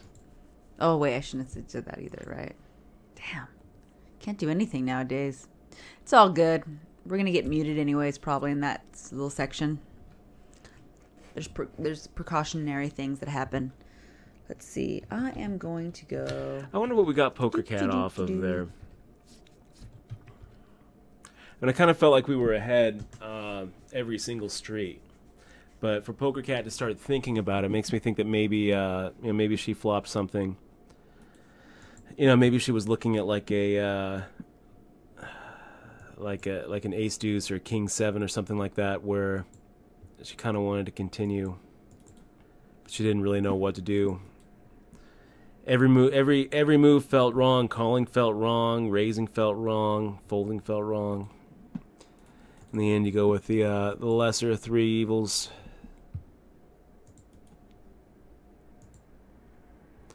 And BRB VFL saying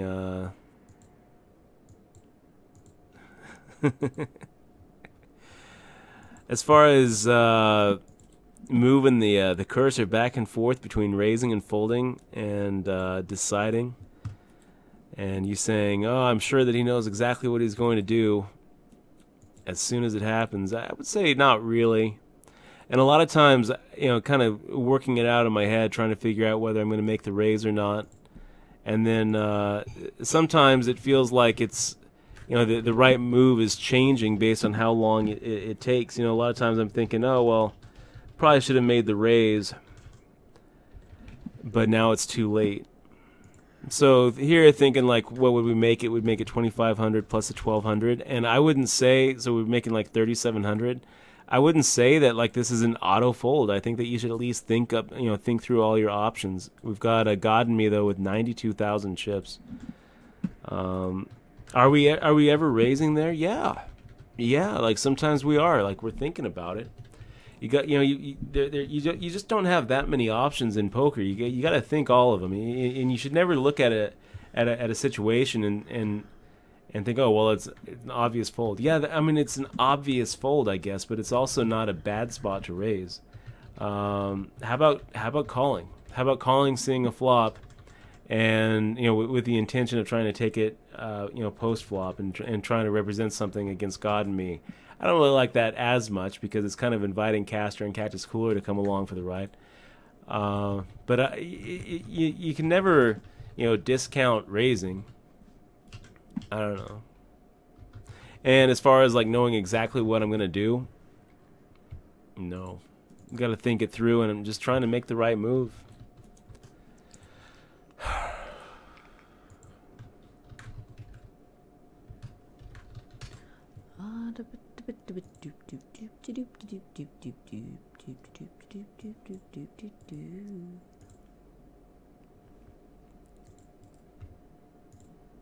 Hashtag Schwagio, I'm pretty sure that the Fitbit does count steps on an elliptical. Pretty sure. Haven't tried it yet, but I'm pretty sure it's not based on any sort of like GPS or geolocation. It's based on movement. Like I'm pretty sure, like, let's see, it says I've got not a lot of steps. I actually haven't been wearing it all day because I know I have more steps than that. I took June out a few times. Maybe it's broken. No, it's not broken. But it says 2136 for me, which is not a lot of steps. And if I go like this, didn't work for me when I did it. Still says 2136. That's right. You have to actually have your heart. I think there's like. You think it has to do with like actual heart movement? There's probably because you can walk in place, right? There's probably you can walk in place, but there's probably a thing, dude. There's probably some kind of. Well, now it just went up. Now it went to 22. Because you started bouncing and actually. Because I kind of started. You acted like you were active. moving. Yes, yeah. I consider that a step. Says I. That's how I do it. No. Well, if you're walking in place, you're walking in place on a treadmill. I mean, you're not moving, Dutch. You're hopping. Oh, yeah, Chivas, I'm not saying that it's not. You misunderstand, Chivas. I'm not saying that it's dated information. I'm saying that I don't think in terms of M because I'm before M. And when you talk about M, you're dating yourself as far as when you got into poker. You're basically announcing to people you started getting serious about poker around 2005, 2006. Because I actually think that people who are new to the game aren't really expressing themselves in terms of M either. I think that people who, are kind of, in the last, let's say that you got in around 2009. I think that you're thinking in terms of big blind again. I think M was kind of that 2005 to 2007 range. Maybe I'm wrong. Maybe I'm completely wrong, and you got into the game, in 1998, and somehow were able to switch from thinking in terms of big blinds to thinking in terms of M. M is a little bit flawed, when you think about it in terms of M, the problem with M is that it doesn't really take into account how many orbits you actually have in the tournament. It takes that into, it doesn't really take into account the blind increases. Like right now we've got 600. Oh, geez. Now what do we do? Cactus Cooler making the shove. Wow. Which that's fine. I would be making the call, but then we got T-Right making the overcall, and I'm sitting here with pocket tens having no idea what to do. Feels wrong to fold. I mean, if I fold and we look at 9s and 6s, I'm going to just feel like such an idiot. But I think that it's probably more likely. I just don't think that T-Right is light here.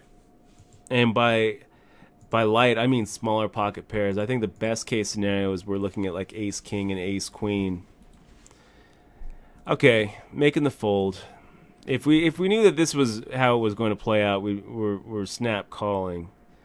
But yeah, I mean, best case scenario is we're looking at a flip with some dead money in it.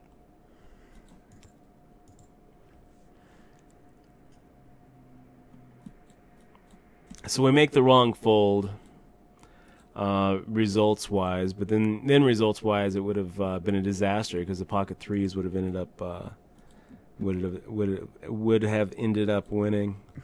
Yeah, let's go for another 2,500. Why not? Let's do it. King Queen, strong enough. Strong enough. We've got T-Right with 2646. I think there's a decent chance he might decide to call it quits right here. God Me on the button. Tykoga and Jambong. I kind of like making this raise with T-Right so short because we get to actually show our hand. I'm surprised it doesn't give me the option to raise on WSOP software. Is really weird when it comes to these short stacks like that. So Ace Deuce 6, we've got God and Me on the button and a completely dry pot. I guess that it's just a check back, like just check. Money Miser says, "Do I know who Caster is?" I don't.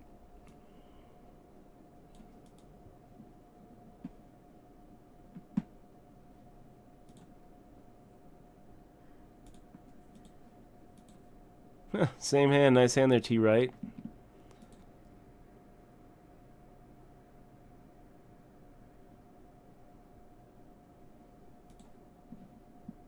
Really? It doesn't count fixed on the elliptical? Really?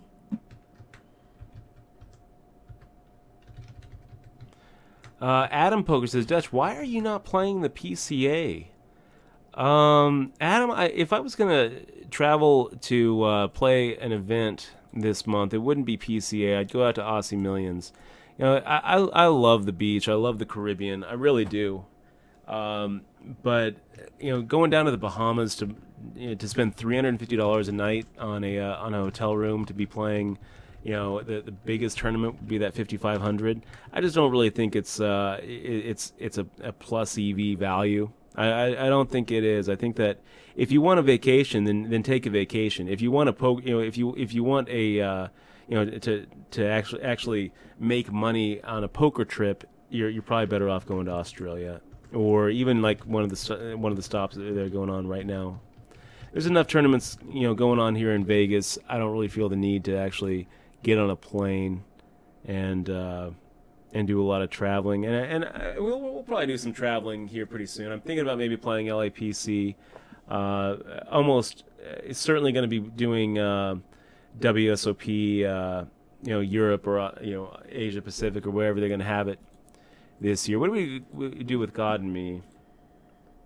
But I was kind of on the fence anyway, and then when I emailed and saw the room rates, I was kind of further back, and then with the whole with the downgrading of the buy-in for the main event and the the big fuck you that they gave to all their Supernova Elite players, that pretty much seals the deal that I'm not doing PCA now or probably not in the future either. I don't think so. So God and me making the raise. I'm never folding here with ace-7. I'm just kind of thinking about what he might have.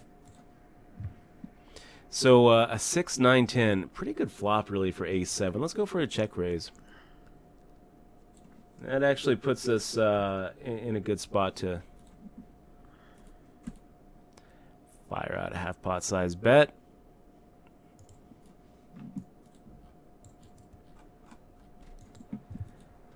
And yeah, let's go for 3/4. Try to get him off of the same hand.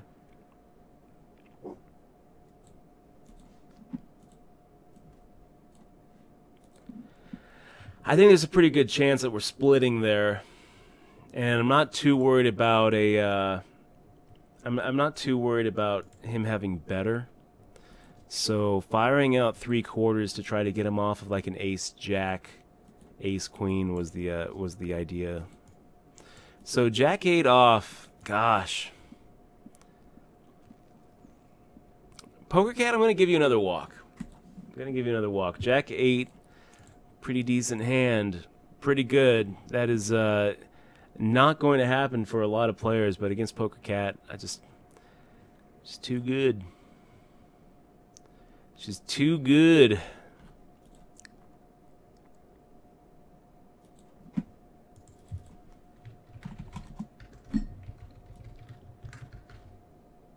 And against Caster, shoot. Yeah, let's go ahead and make the fold too.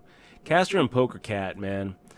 Of everyone here at the table, those are the two that I'm most worried about.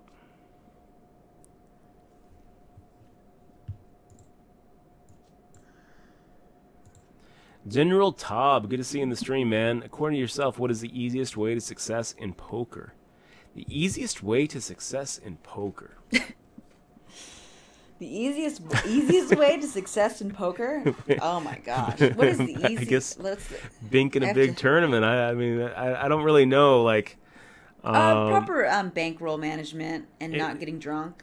It's not really... I guess.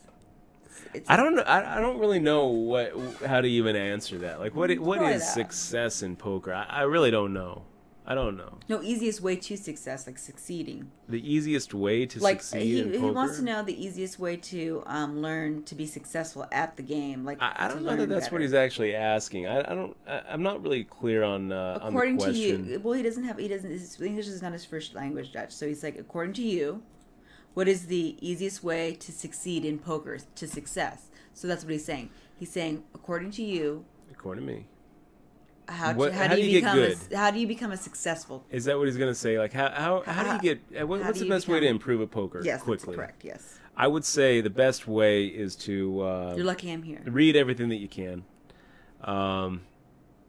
Watch a lot of poker. Watch a lot of videos. Watch a lot. I mean, the very fact that you're even here in the stream asking is asking is and a good being sign. like what is it called? Active listening. You know, like if you have a question about a particular hand or a particular move or reasonings why, there's a method to Dutch's madness. Believe it or not, there's like positions and bet sizing, and there's actual things that he actually thinks of. So, every move that he makes, he's thinking about it. It's not like random. So God and me going for a check raise here. It's like what? Very quick check raise too. We put the time bank on and go through some notes here.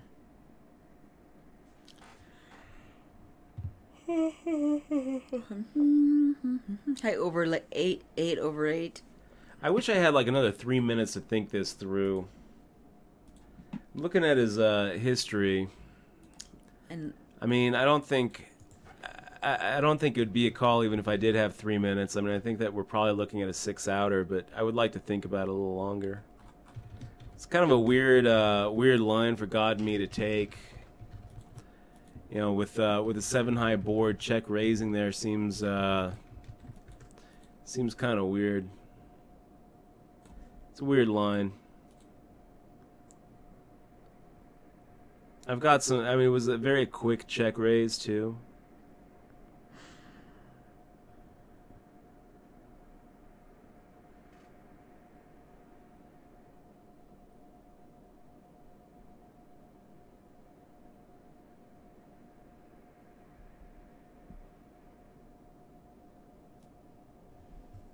Yeah, you know, I might have been able.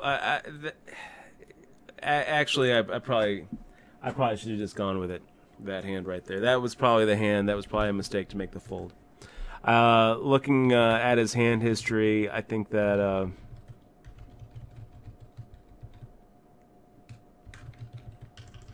You know what I think he had? I think he had King Queen right there, guys, and he got us off of something. I think he decided that he was going to rep a big pocket pair, and I think that we just I think that if we had another 3 minutes to make the call, then we would have either called with the intention of calling on the turn, or we would have just made the shove. Because I think that I think that we just missed an opportunity to jump into the lead right there. That's what I think. I think he just bluffed us off the best hand. Sigh.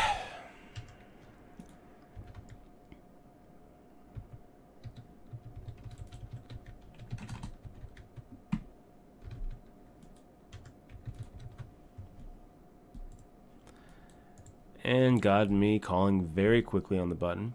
Okay. Round 2, God and me.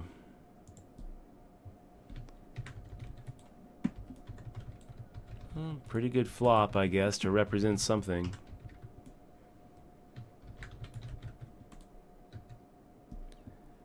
Fires out such a quick call.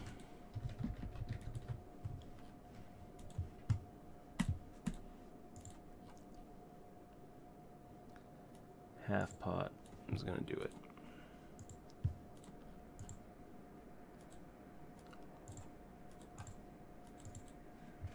Good to be the chip leader, God and me. Where are we at? 10:30. Losing some steam here. Now we're 11 out of 20. Getting the walk.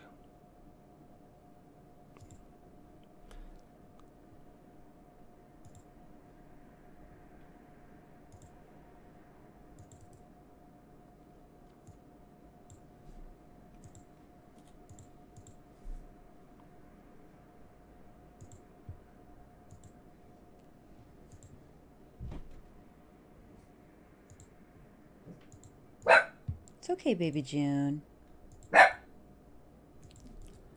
So Caster making the raise, Doc Poker making the call. I'll get out of the way.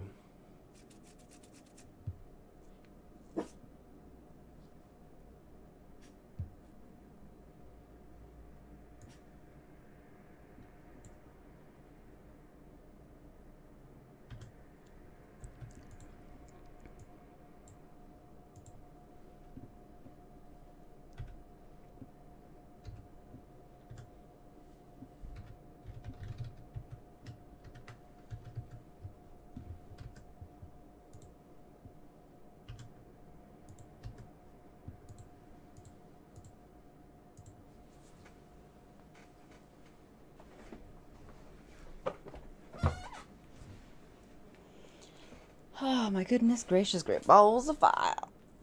Mm-hmm. Mm-hmm. Mm-hmm. Mm-hmm.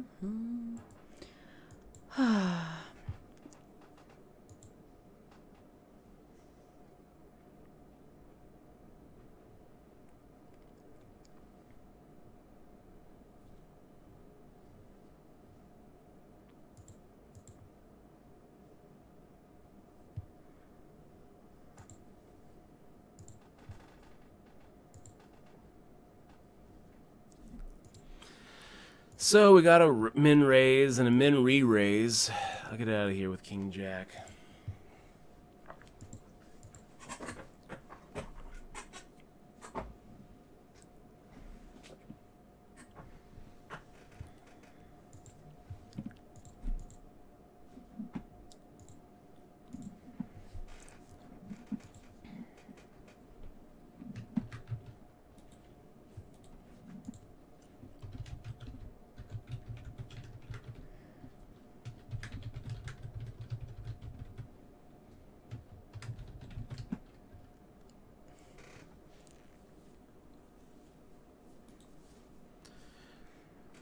Okay, wow.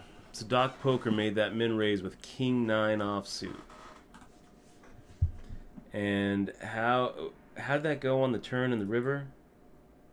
Both checking, and then on the river, God and me firing out 10,200 into 20,400.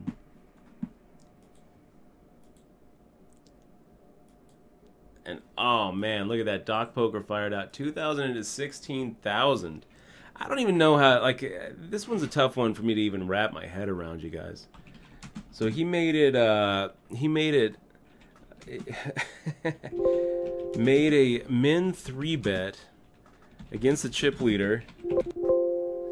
I mean, like, how do you even explain this hand? Like,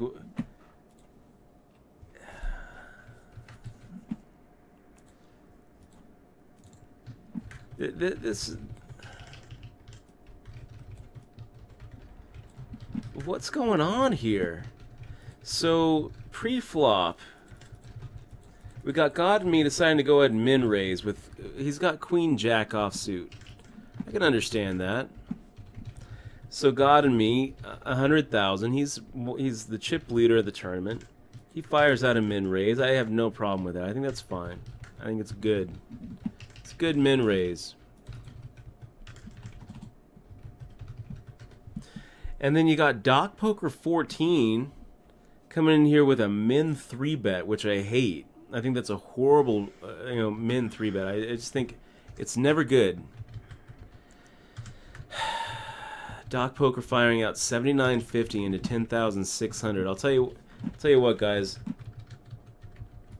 This is what we're looking at now. I opened, and now Doc Poker's firing out 8,000 into 10,000.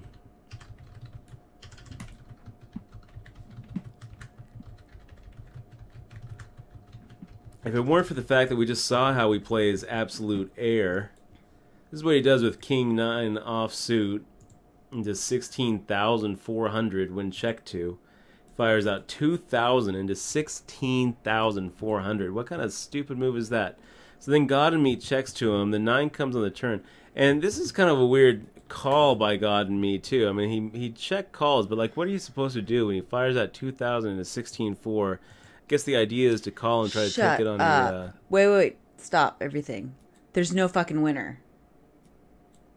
There's no fucking winner. I mean, CNBC winner. Saying, yes, indeed, there is no winner in the Powerball. No way. What? No. It's a joke. That's crazy. Great. Now we're driving to California. Oh, my God. Now there's going to be such a long line. 1.3 billion. The line is going to be so long. Wow. Okay. Time to do some mushrooms. And time to meditate on this, right? How many days do I have? Meditate on it. How many days?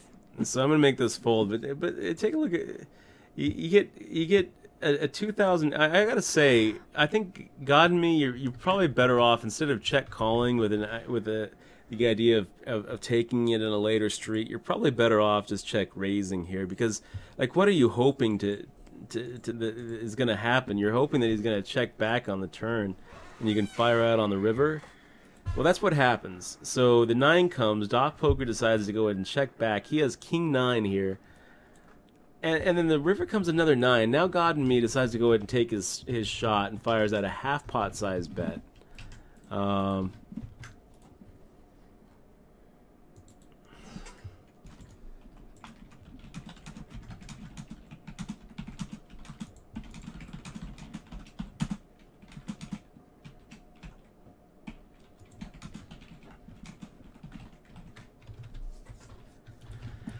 So it looks pretty good, and I actually hate the just flat call from Doc Poker. I mean, you got your trips. Go ahead and get a little bit more value out of it, and you put him on an ace and get a little bit more value out of it. Why not? So all around, I hate that hand. I think that hand is just bad all the way around. God and me just picked up this pot from Castor while we were talking about that hand, where God and me made the min raise with Queen 10 suited. So God and me is pretty wide open right now. M is BB, right? Big blinds, basically? No. Or not really? M it's is orbits. Like orbits. M is orbits. The problem with thinking in terms of M is that it doesn't really describe how many orbits you actually have. It describes how many orbits you have if the blinds were to stick around and stay exactly as they are. I mean, you have the same problem with BBs. You know, it's the same issue. Let's take a stab at it. Maybe caster shoves, maybe cactus cooler shoves, and I don't know what to do if either one of if either one of those things happen. I mean, I do. It's going to be a fold if either one of those things happen. So caster making the shove. Make the fold. Gosh, I want to make the call so bad. Captain Meow Meow is it right?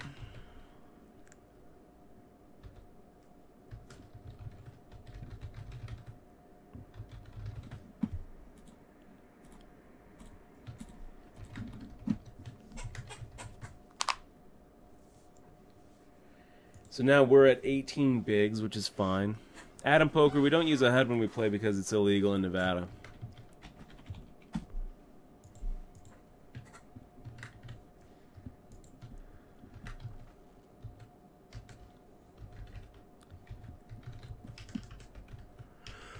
You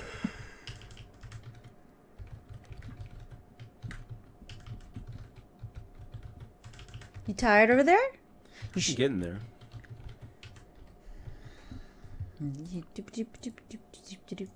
So down to 2 tables. We're kind of in the middle of the pack with 2 tables. I'm not really loving our position here, to tell you the truth. 18 big blinds, not loving the position. Here we go, 4100. What do we do if Cactus Cooler shoves? It's going to be a call against Cactus Cooler. I'm not going to like it, but it's going to be a call. What do we do against a raise from God and Me or Isildur? I don't know.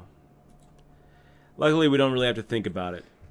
We just make the raise and everyone folds, and that's a fine way to play pocket sixes, making the fold here.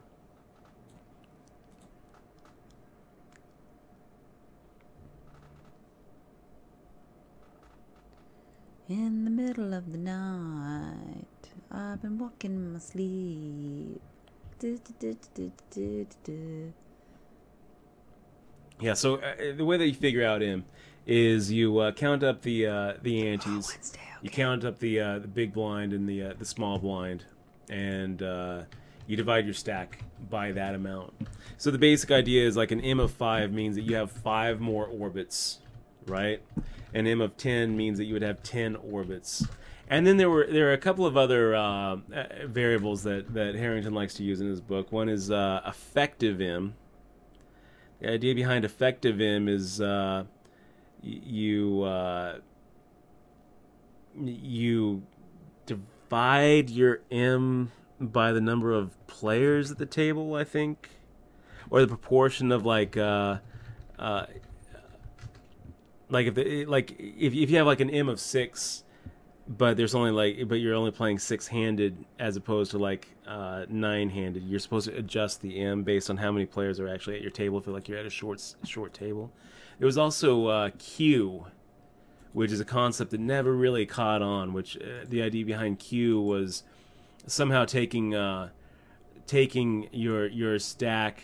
It was, I think Q might be the ratio of your chips compared to what was average in the tournament. I think that was the idea, that having like a Q of 2 meant that you had 2 times the average stack. One of those Harrington concepts from those books, from his series of 3 books that never really caught on. I'll tell you what, guys, they're good books to read. I recommend them. Harrington is a long time, he's a veteran. He comes from the Mayfair out in New York, so he's kind of from the same group of people that Steve Zolotow and Eric Seidel. I think Jason Lester might have come out of the Mayfair. Howard Lederer. Howard Lederer was going and getting everybody sandwiches while Dan Harrington and Steve Zolotow were playing the 5-10 game. It's a lot of history out there. So Cactus Cooler making the shove and making our decision pretty easy with a 4 high. Make the fold there. Little queen 2 action. Looking at 15 bigs. It's going to be a fold. And it looks like not for Cactus Cooler, who decides that he's got better things to do than to make a final table with us. He's going to just shove. 2 hands in a row. No one thinks you have anything at this point, Cactus Cooler. The last time we saw you shove was knocking out our short stack wizard with your pocket 3s, and he saved you from getting it in really bad and putting a big bad beat on us, a little 2-outer with his ace queen of hearts. So with Isildur making a raise here. I can't believe nobody hit the freaking lotto.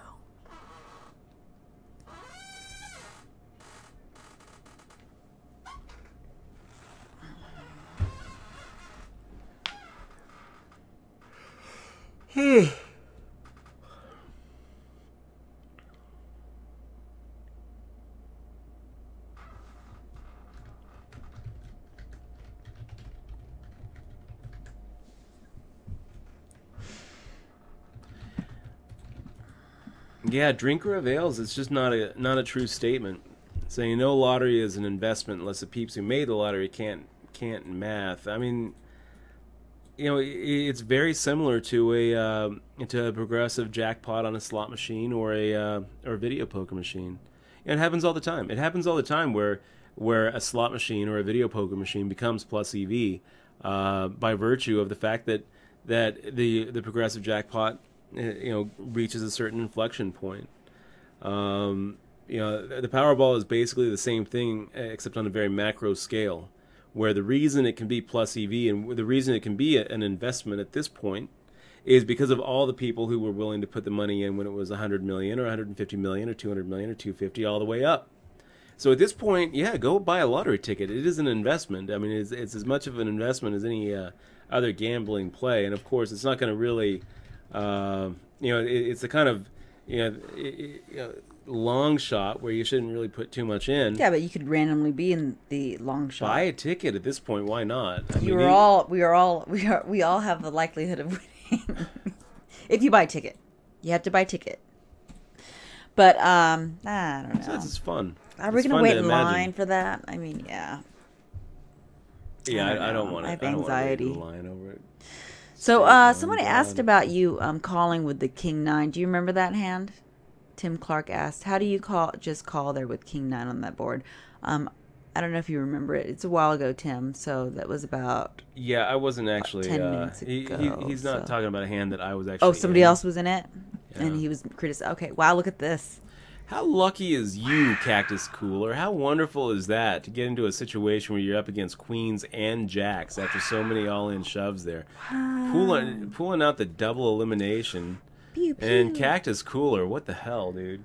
Going from someone that I thought had zero shot of actually making a final table, and you were playing like you had a dinner date that you were late for, and now you are the only person above 100,000, and you have everybody else just completely waxed. What a turn of events right there, and beautiful cooler spot. Sitting there with pocket kings in the small blind. You gotta love it.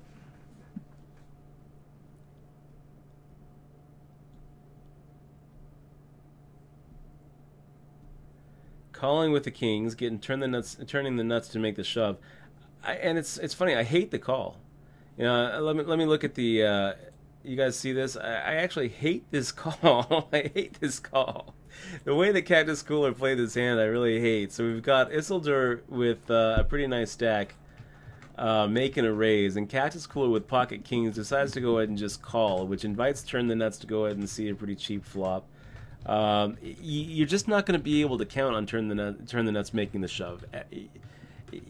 Turn the Nuts is only going to make the shove if he has one of these like top tier hands, and the chances of that happening are so slim. A Cactus Cooler, I mean, you're just really missing out on a lot of opportunity here. And I'll tell you what else you're doing, Cactus Cooler, by making the call here, is a lot of time what's going to end up happening is that you're going to be chilling your own action, where, with pocket jacks, Isildur is going to get it all in here pre-flop if you make a raise. If Isildur raises here and you make a 3-bet, Isildur is going to get the rest of it in. But if the flop comes, if you make the call, and let's say turn the nuts folds or calls or whatever, it doesn't matter, and the flop comes out an ace, king, 3, how much more are you going to be able to get from Isildur with, with your kings? 0. So you're really missing out on a pretty good opportunity here to stack an opponent. Anyway, that was one of those little dream cooler spots. Here we are with 4,900 and ace 10 suited. And less than 15 big, so I'm not really sure. Maybe this was not a very good move to make a normal raise. Maybe we should have just shoved. Caster decided to go ahead and make the call behind us. Queen, queen, 4. Sigh. No idea what to do now here against Caster. Actually, I think I'm going to go ahead and check and see what he does. Play a little reactive here. I kind of feel like with a pocket pair, Caster would think about maybe raising pre-flop. I don't know. Really don't know. I think that there's a pretty decent chance that our ace 10 is ahead. So let's go ahead and fire out like a half pot size bet, I guess. And I mean, now we're kind of committed. So if Caster calls, we don't have to stack off on the river if we miss. But if he were to raise here, we're going with it.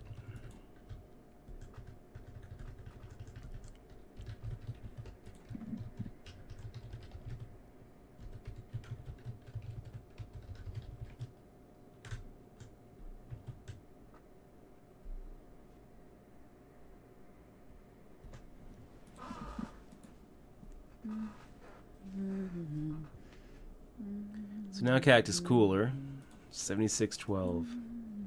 Who do I think is a good poker player, Dutch? I'm trying to remember all the hands I've watched in my life.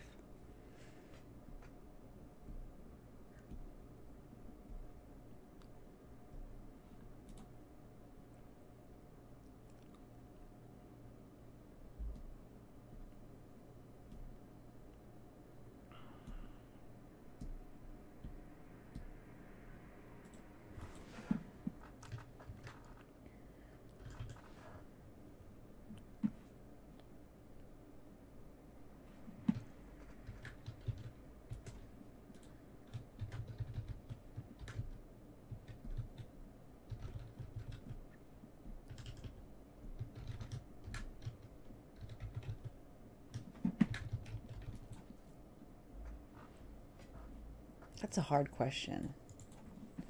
Besides you, Dutch, I need to answer who do I think the best poker player is, or the poker player that I like. I like so many of them. No, I like a lot of them. They're really cool.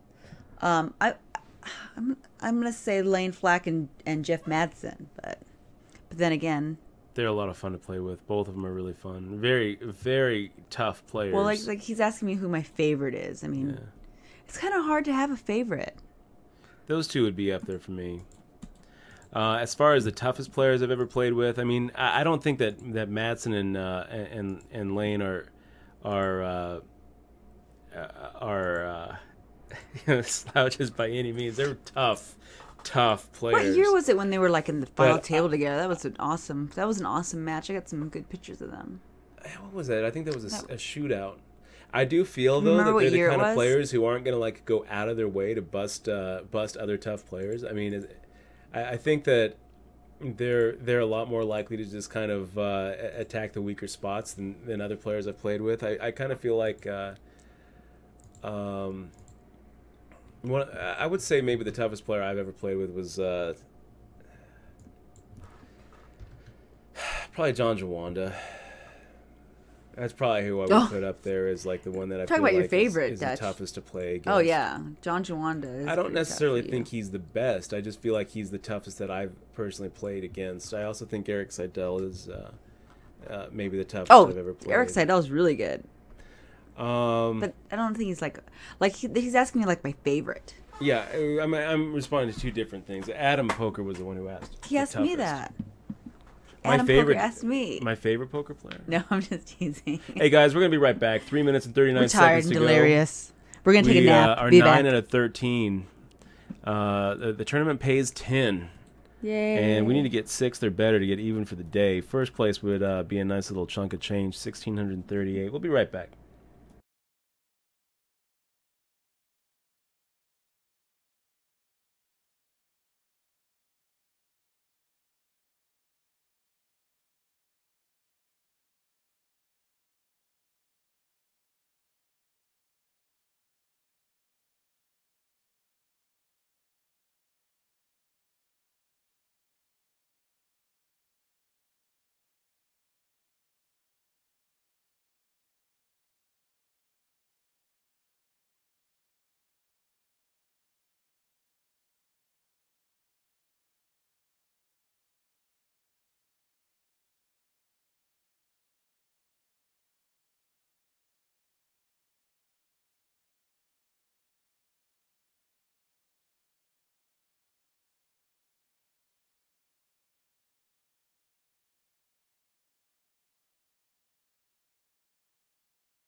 Okay, guys, we're back. We're back. 9 out of 13. Wow. Cactus Cooler, Caster, and Poker Cat. And we're sitting here with, what? 17 bigs. Let's fire out. See what Poker Cat does. Poker Cat shoves. It's going to be a fold for us.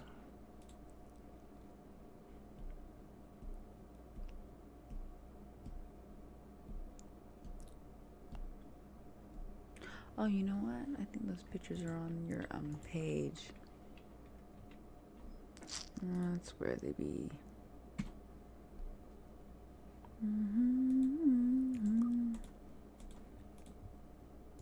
And NJ Matt, have I ever played against Doyle Brunson? I have. Yes, I have. It was a stud high-low event. I want to say 2007. I want to say 2007.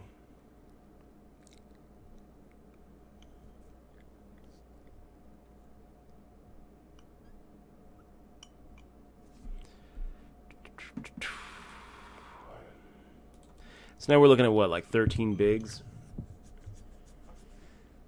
I thought I had some good pictures of that chick. What was her name? Carol Fuchs. Carol Fuchs was a really good mixed player that won. Was it last year? It was last year. It was this last summer. Oh, this last summer. Yeah. She was very good mixed player. Just came out of nowhere. Nobody. Her husband is a very big producer of movies. Yeah, hands not spots in Mason Jersey. Talking about the King 9 suited hand where I'm in the small blind against I Love Poon, opening up on the button. And is it a tight fold? Maybe.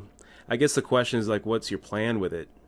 I don't know what the plan is. If you're going to flat there, are you just hoping to hit a king or a 9, otherwise you check fold to a c-bet? Or are you going to try to go for some sort of check raise play or hope for some sort of spot where you can semi-bluff it? How about just 3-bet shoving? Yeah, I guess you could do that, right? You could just 3-bet shove, counting on I Love Poon's opening range to be super wide. I don't really think that we're getting I Love Poon to fold. Anyway. And then we got Poker Cat to our left. If we make the flat, we're just kind of inviting her to come along for the ride. And then we have even less of a plan, apart from, crushing the flop. And it's kind of one of those situations where we can hit the king or hit the 9 and have no idea where we're at if we flat. If we 3-bet, I think that the chances of us just getting it in dominated are probably not so much. I mean, the only hands that really dominating us, that are really dominating us there are the aces and the kings and the ace king and the king queen. Other than that, we're looking at maybe a 2-to-1 dog, which isn't that bad. We can fade a 2-to-1. It just didn't really seem like I feel like the default is a fold, and I don't think that King 9 suited is a strong enough hand to change our default position in that, our default move in that spot. How do you spell it? What was your name again? Sorry, rough Dutch. Carol Fuchs, I think is it. K? I think C. it's a K. It might be a C. How do you spell her last name? Fuchs. C-H-S. Fuchs. Okay. I should know that. I don't. Okay. I have a very bad name memory. So now we're looking at 12 bigs. 11 big blinds.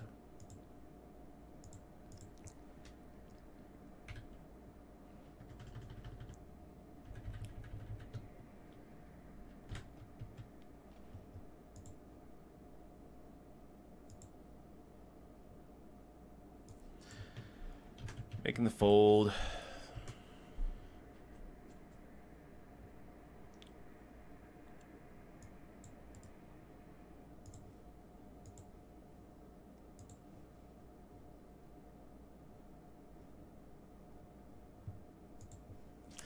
I think the push fold charts are going to say fold here. Queen 3 suited with 11 bigs.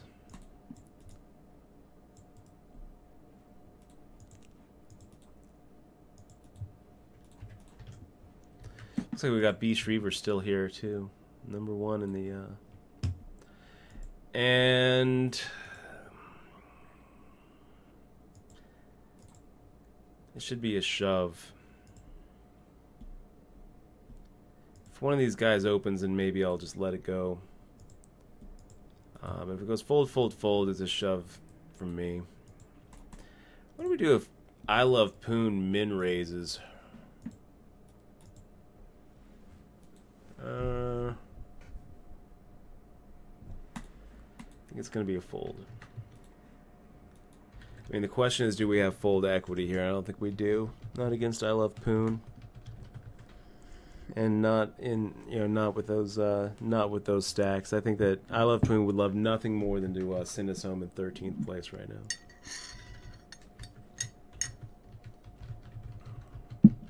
It's a little bit of a different situation. In that sometimes we actually have the dominating hand. Anyway, making the shove here. Hold your breath. Hope to get through. If not, hope for that magic double up, which will send us to the final table. But I'd be fine with just getting through, too. I'm okay with that.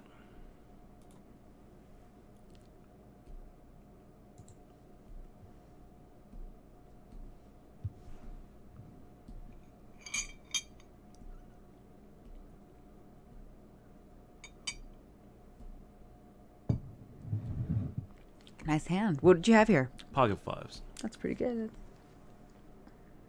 Night, Golok. Have a good night, Golok. It's good to see you. Thank you, Adam. Thank you for the compliment. Yes, I tried to escape once, and everybody was like, Where's X-Mod, Dutch? What'd you do? What'd you do, Dutch? Remember that day? Mm-hmm. It's funny. Some days I do take off, though. I'm not here all the time. Like tomorrow, I think I'm making some oxtail tomorrow, maybe.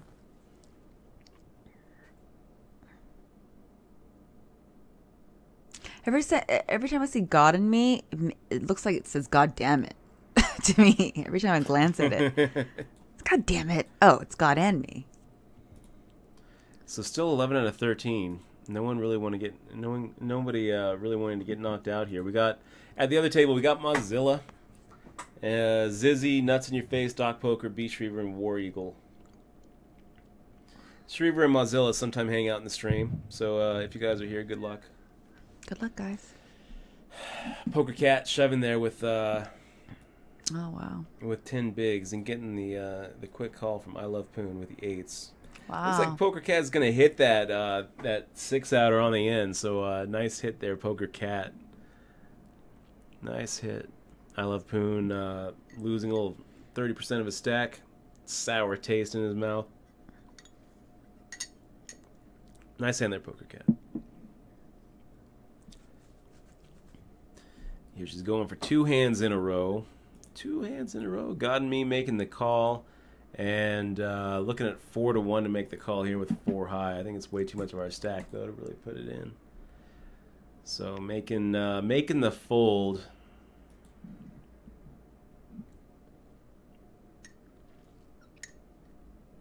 You do.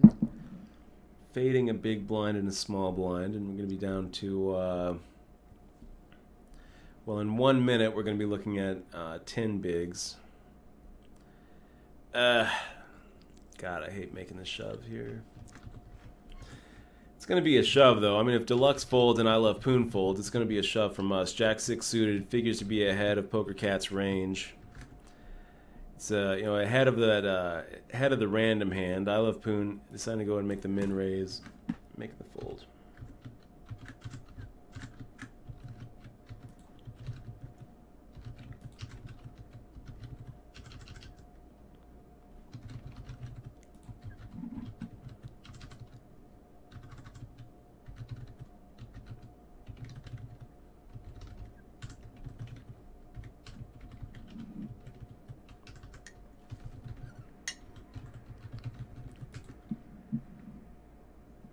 Yeah, you was in that final table with Carol.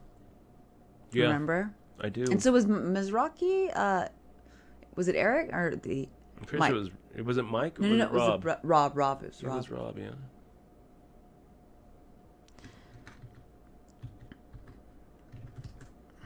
Dutch has 3 bracelets. You haven't shown the bracelets in a while, Dutch.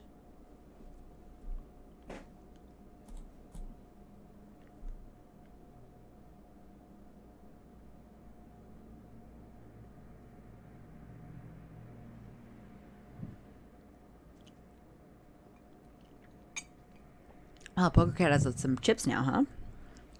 Yeah. Hey, Badminton. Yeah, that King 10 worked out for her, so now she has some chips to play around with. Firing out a bet into Caster. Caster putting up the defense.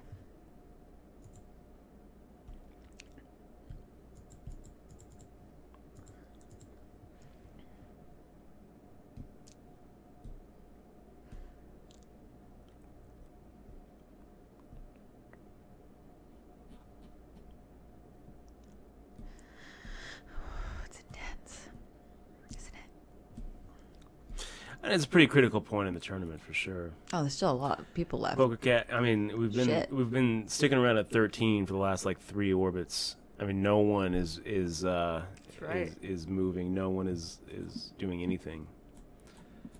10 bigs. We're making the fold with Jack 3. Those push fold charts too. They kind of go out the window at these kind of spots where you're 3 players away from the money. Mm-hmm.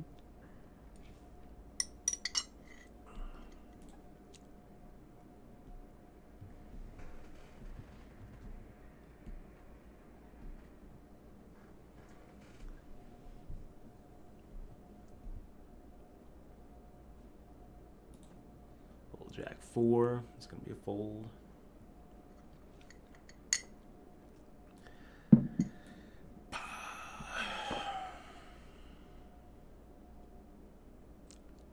You gonna play a Hearthstone after this, you think? No. Tired? Whatever happens at this, with this tournament, I'm done for the day. Oh. I mean, I might play Hearthstone on my own. Not gonna do it on the stream. Oh.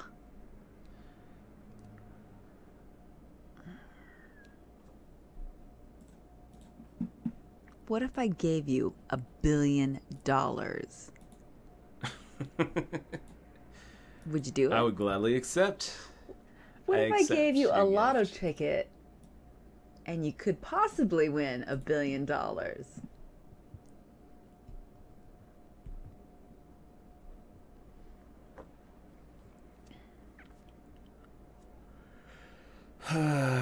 Okay, so what can we do? We can, if we fade the big blind, small blind, we're gonna be we're gonna be looking at about eight bigs. So window closing, you guys. We're going to. I don't really think that we can fade 2 big blinds, small blinds. I think that we. Okay. We're going to be looking for a spot to shove here, and the 3-bet is out at this point. Now we're just looking for a spot where we can open ship, or where we can fall into a really good hand. There's nothing wrong with that too. We can also plan B it and wake up with like aces or queens or kings. Nice hand there, Poker Cat. Aces versus Caster's ace-king. Can't really blame Caster for getting all excited about the ace-king here. Nice hand, and I love the way Poker Cat played it. Didn't play it tricky. Just made the shove. Didn't let Caster escape off the old hook. I mean, when Poker Cat makes the raise to 6,300 and Caster makes the re-raise to 25.5. No point in slow playing it. Only bad things happen, where the flop comes out super dangerous and Caster lets off the gas. So yeah, there it is.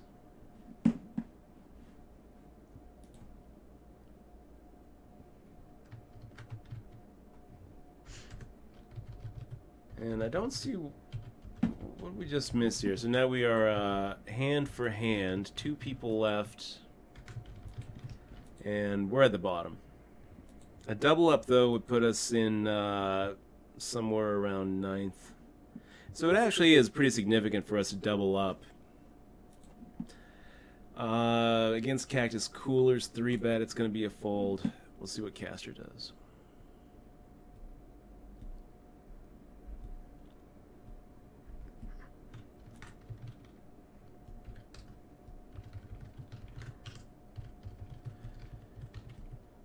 And there it is. Caster looking like he's going to go out unless he can get a little miracle here. Not going to do it. Getting the pocket kings against Cactus Cooler's pocket 10s. Wow. I mean, I wouldn't say there's any love lost between me and Caster, but I hate to see a player go out like that. I mean, he pretty much got screwed out of this tournament. First with the ace-king against the aces. You're not really supposed to ever be that severely just crushed in that spot. And then they're getting it in as a 4.5 to 1 favorite to be right back up to 100,000. But Cactus Cooler just sliding right through, no problem, no problem. Do you have your bracelets around, or are they not in your? They're. They're not around. They're not around. Okay. I'll bring them out tomorrow. Not right now. So we got Deluxe firing out 5x. God, this is like the worst spot to be in. Cactus Cooler putting the pressure on him, and Deluxe is never folding. Hopefully, I guess we're rooting for the ace or the queen.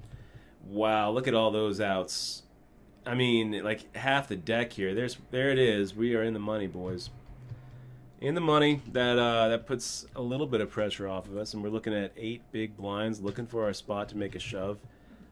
They're gonna bring us. They're gonna be bringing us somebody. Looks like they bring us Zizzy. Got some notes on Zizzy.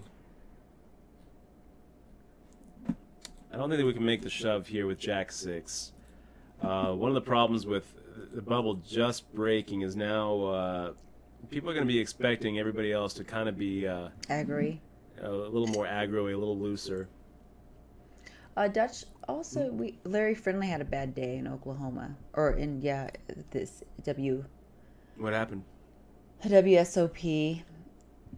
He had 4 bullets in the 500K WSOPC, and he played 8 hours today. And he had kings against 10s. Wait. I did win $1,000 on the Wheel of Fortune machine, so it wasn't all bad. Yes, that did make it better. Larry Friendly, what are you doing? How many bullets is 1 bullet? I mean, I can't approve. How many bullets is 1 bullet, though? How much was a bullet for that? For what was it, WSP circuit? Yeah, is 5K or 500K? It might have been a $500 buy-in, or it could have been a $1,600 buy-in. I don't know. Then it's okay. Well, he didn't. He had kings against 10s, and the 10s won. I hate you. I love Poon. I hate you, man. Hate you too. Who hate? Okay. Oh, I'm getting tired. Oh wait, I should be running. Why I should be walking he do this? right Why does now. he show I only have 20 minutes. God, that's so stupid. Head exploding, getting 3.5 to 1 to put in a 7th of my stack on an 8-4 offsuit.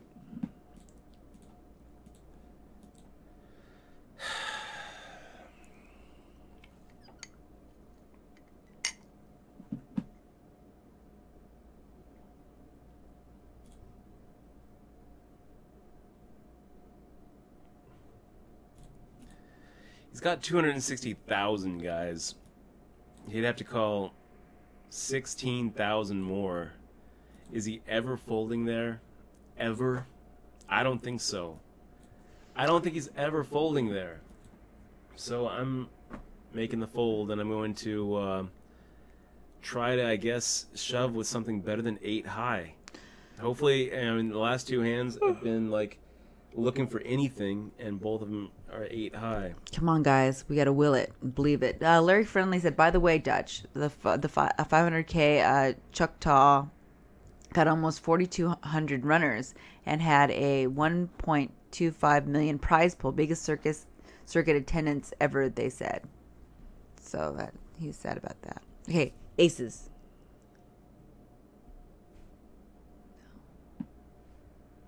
I don't hear anything from you. Oh, it's not aces. It's not aces. It's king 2 offsuit.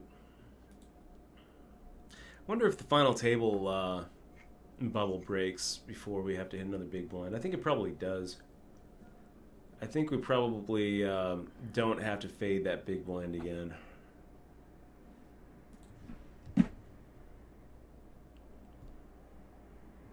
Looking good. God and Me versus I Love Poon. God and Me checks. I Love Poon. 50,000 in the middle. 50,000 in the stack. Makes the shove. And God and Me folding. Oh my god. Here's to aggression, for fuck's sake. I mean, we don't have spots anymore at this point. Now we're just going by, you know, the worst of all evils. That's basically what we're doing. It's looking horrible. So the blinds just went up, and we're looking at 4 bigs.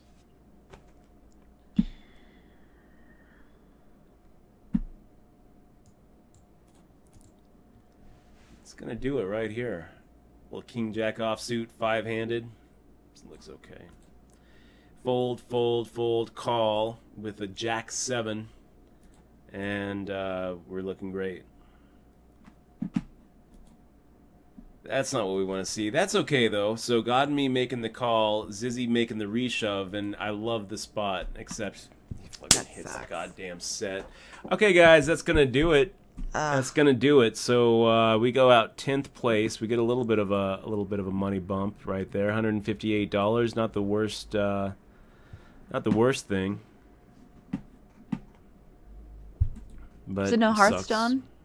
No, I'm not doing Hearthstone. I'm no, done. you're not. You're done. I'm done for the day. Are you going to take a nap? I don't know what I'm going to do. I'm going to take a nap. Guys, thanks again for joining us. It's been an awesome day, and we're going to be back tomorrow for the big one. Yeah, tomorrow. What time are you starting tomorrow? You're going to do a late reg? 3 o'clock. Yeah, I might late reg. I might late reg at 5. It'll be somewhere around 3 to 5. And then we'll play the that $200 buy-in, and then we'll play maybe the reloader, maybe a couple of the $30. We got a 6 max tomorrow. I'll bring out the bracelets. I'll put them behind me. It'll be a good day. Yeah, you know what? That's what you're missing today is your bracelets. Oh, they're $365 each. That's what we were missing. Okay, guys. Hopefully I'll see you tomorrow. If you're not following the stream, make sure to click on that little follow button underneath XMOA. Thanks to our new subscribers, JTS760.